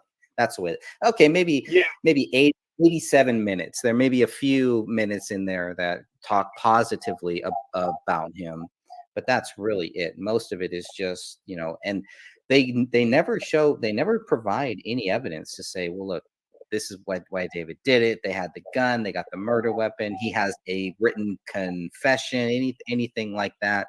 They also try to make it seem like David's deal was dead. David's deal was not dead. The only reason David's deal died is because David died. So there's a lot of he was on his. Yeah, I mean, and speaking to that, I mean, he was talking to National Geographic. He was talking to different film companies. He was on his way to making this film his dream child for and platform to tell the truth. And if he had succeeded, I mean, gee whiz, would we be in the situation we are now if people knew about his truth or his version of it? So absolutely, this was. I mean, and I'll never watch that film if it's a hit piece on David. I mean, that's just them feeding into the narrative so they can bury this. I mean, that's the only thing you can do with truth is bury it. But eventually, everything comes to the light, for no darkness can escape it. Amen. Amen to that. Yes, sir. What was the other one here? So what are some of the things that kind of stand out? You said the rear slider, that was a big one. Let me ask you this: what would you need to convince you that David Crowley did do this? What evidence would you need to see? Oh, well, if he actually did, commit suicide in that, one, you wouldn't have had anything to do with the Quran or writing any message in blood or anything like that. He would not have hurt his family. He would have just hurt himself, and all the doors and windows would have been secure. And he would not have done it at home, most likely. Now, you and David had obviously talked about different film things. David probably knew that you were from California, right? California, yeah. if you're still there, man, I'm praying for you if you're still there. So, whoever is, I know you're not. Yeah. Yeah. Anybody who's gonna get out while you can. Yes, please, if you can, please. Right. And if you can't, that's okay. Maybe that's where God wants you. That's possible too. Absolutely. But did David ever talk about moving to California, going to California? Did you guys ever talk about anything like that? Or no, I mean, he was happy where he was at. I mean, he had his family, he had his house, he was on his way to making his film, and I mean, all of that was great. He was living the dream. I was sitting there still going to PT at 04:30. I mean, he was living the life. The full sale that he was talking about, that's in Minnesota. That's his. No, it's actually in Florida, Orlando, Florida. Oh, interesting. Yes. Yeah, he went there for.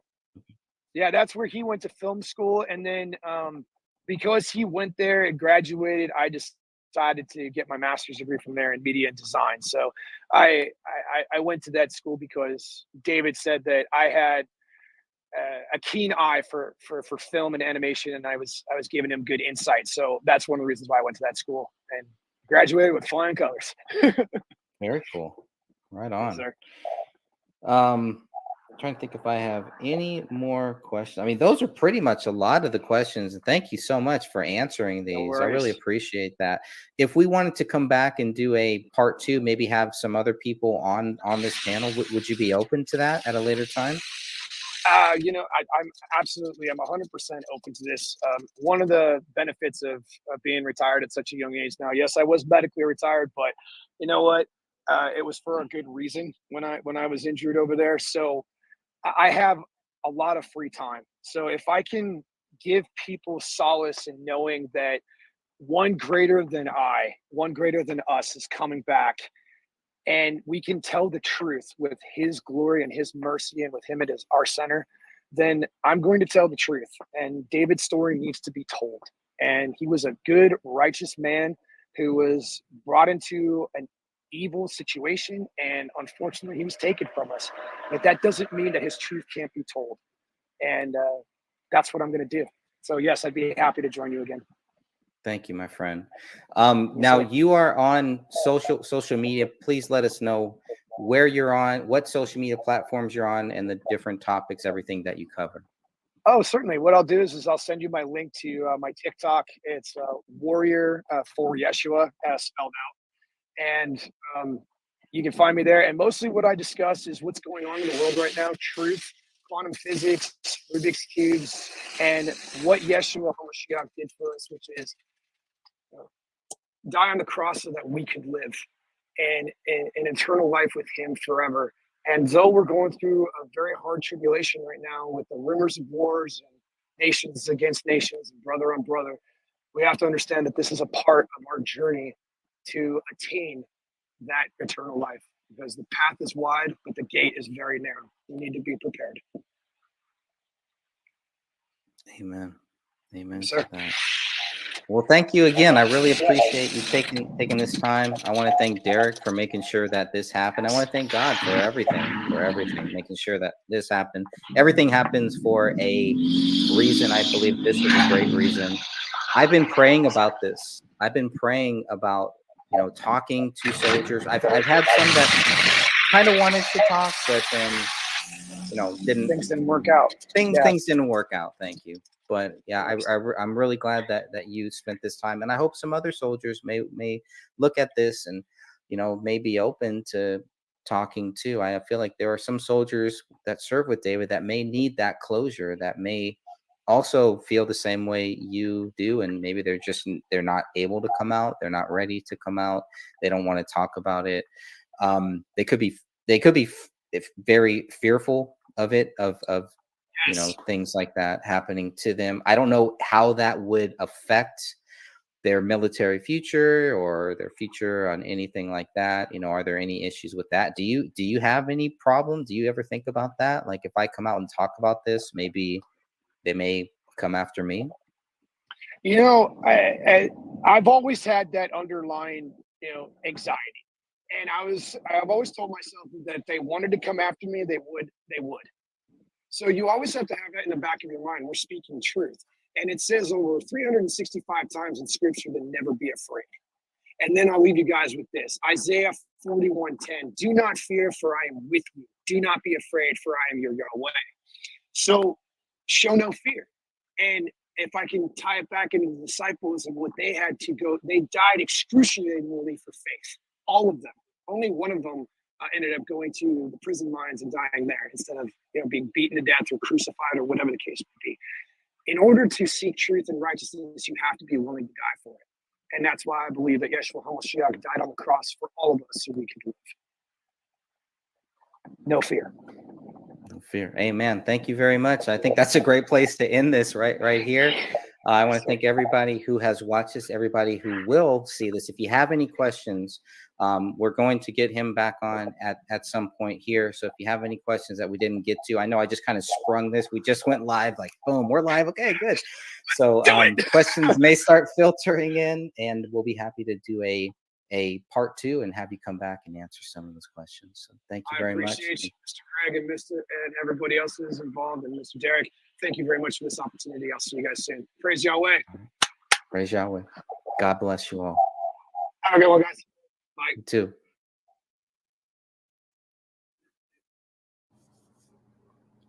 All right. Good morning, good afternoon, good evening, wherever you are. Got my good buddy Ross is right here. What's up, Ross? How are you, my friend? Yes, great, man. How you been? Life is good. No complaints here. It's a beautiful day, a beautiful Saturday. We're all breathing, and we're on this side of the dirt. Is that what they say? That's above ground. Above ground. Okay. So. All right. That's cool. That's a good positive way to think about it. On the upside. On the upside.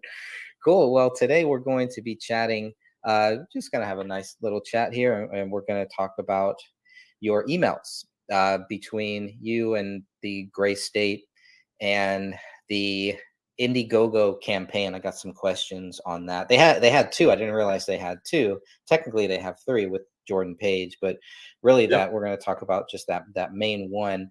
And there's some other things too. But how did you get on this actual mailing list? I think it was just contributors to the crowdfunding campaign. Let me tee it up a little bit for people who want to understand. So Greg has reposted my interview with David a while back. Oh, God, it's dated on there. Was that 2012? Yes, 2012. Not like I can remember things 10, 11 years later. So I know, right? You know, it's all as Greg knows. This is all made up stuff, so it's going to be really hard to decode it. But this anyway, isn't even happening. You're not here right now. It's a simulation. If you're subscribed to the channel right now, it's all a simulation. So yeah, my friend. So I was basically the owner of an indie label called Planet X Records. One of our actually Australian artists was the one who shared out that original Gray State trailer. That's how I saw the concept trailer. And so he put me onto that. That was around the time the crowdfunding campaign was going. Me and my co-host Gaz, who currently does my Paradigm Review. It's kind of a movie TV review show that is over on my channel, youtube.com/PlanetXFilm. We did an old audio radio show together, and so we had reached out to David, or at least Gray State crew. We didn't really know it was David at the time. And then we kind of had a preliminary off-air discussion, which I've told you about before. And then ultimately he agreed to come on our show for the radio show. And that is how, when you see the Gray State, what was that I sent you? Their promo pamphlet there. That is for the reason why you see my logo, which is actually the logo that I owned and copyrighted, Planet X Records, inside of that Gray State promo kit. So for anybody who says that it's a deep fake, I would love your explanation for how my logo ended up in the Gray State promo kit. Because, you know, apparently there's some haters that popped up about like 15 years after all this happened and keep wanting to tell me how the narrative went. And I find that highly interesting since none of you were actually there for the actual events. So you can actually hear me on air. You know, Greg has heard me explain this many times, as has most of the group. But you can actually hear me on air tell David that I'm going to be one of the crowdfunders for it, and he thanks me for it. Later on, I did make good on that, and I added my contribution to the crowdfunding campaign, which I sent Greg some of the screenshots to. And then Greg also has the email of David thanking me for it as well. So there's a bit of a paper trail there, but, you know, I know that's, you know, it is the internet, so people do find things very difficult to wrap their head around. So what was your original question? I did some rambling there. That's okay. That's good. I just want to know how you got on that list there to receive, because there was some Christmas one, there's some things later. Yeah. So, but it all started with you donating to this to the Indiegogo campaign. Is that right? Correct. Yes, I believe that was just a contribution list or updates for the contributors, if I'm not mistaken. Okay. Oh, that's cool. Yeah, so I got that pulled up here. This is another question I wanted to ask you about, because I don't really know how this whole thing goes, but it looks like it was shut down or closed on October 6, 2012, but then there were still some other backers, but this thing raised over $61,000.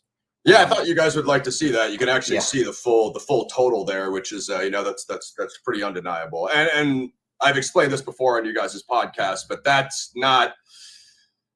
People who don't understand filmmaking have a tendency to say, "Well, how are you going to make this big budget Hollywood film on $60,000?" No, that's not what it was. That was essentially startup money to get the concept trailer and the project in front of the right people. And if that comes down to that's simply money for David to live off of and work off of while he completes the final copy of the script, that actually makes sense as well. It's a totally normal process for indie films and Hollywood studio films as well. There's really nothing different about it for the most part, except for the fact that most people are just not lucky enough to get any independent funding at all, or get any, you know, studio backing whatsoever, which was, you know, not that I'm going to come on down here and guarantee that that's what it was, but we know the meetings David was having, so we know he was getting in front of the right people, at least up to what we know about the pre-production process. So a fairly usual pre-production process, I would say, except for the fact that due to the viral nature of the concept trailer, which is almost 4 million views, it's 3.9 million views right now. It was getting enough momentum to have people take notice. You know what I mean? Absolutely. Absolutely. So this thing, let me just pull that back up again. So close $61,000, and there's still people trying to donate it too. Yeah, what I wanted to show you guys was the perk levels. I believe I can actually log into mine and look at mine. Mine was the Champion of Liberty, which was $1,000. So you can see that first perk there, which is just the Patriot point. Unfortunately, it's all grayed out now. It's kind of, you can't really see it too well, but that had all the rest of the options there. And there's everything for, $20, $25, get a t-shirt, I don't know, signed copies of the script. If you look at other Indiegogo campaigns or other films, like I've done a Danny Trejo movie, I've done a Dolph Lundgren movie, they're all relatively similar, right? It's like, generally if you throw up a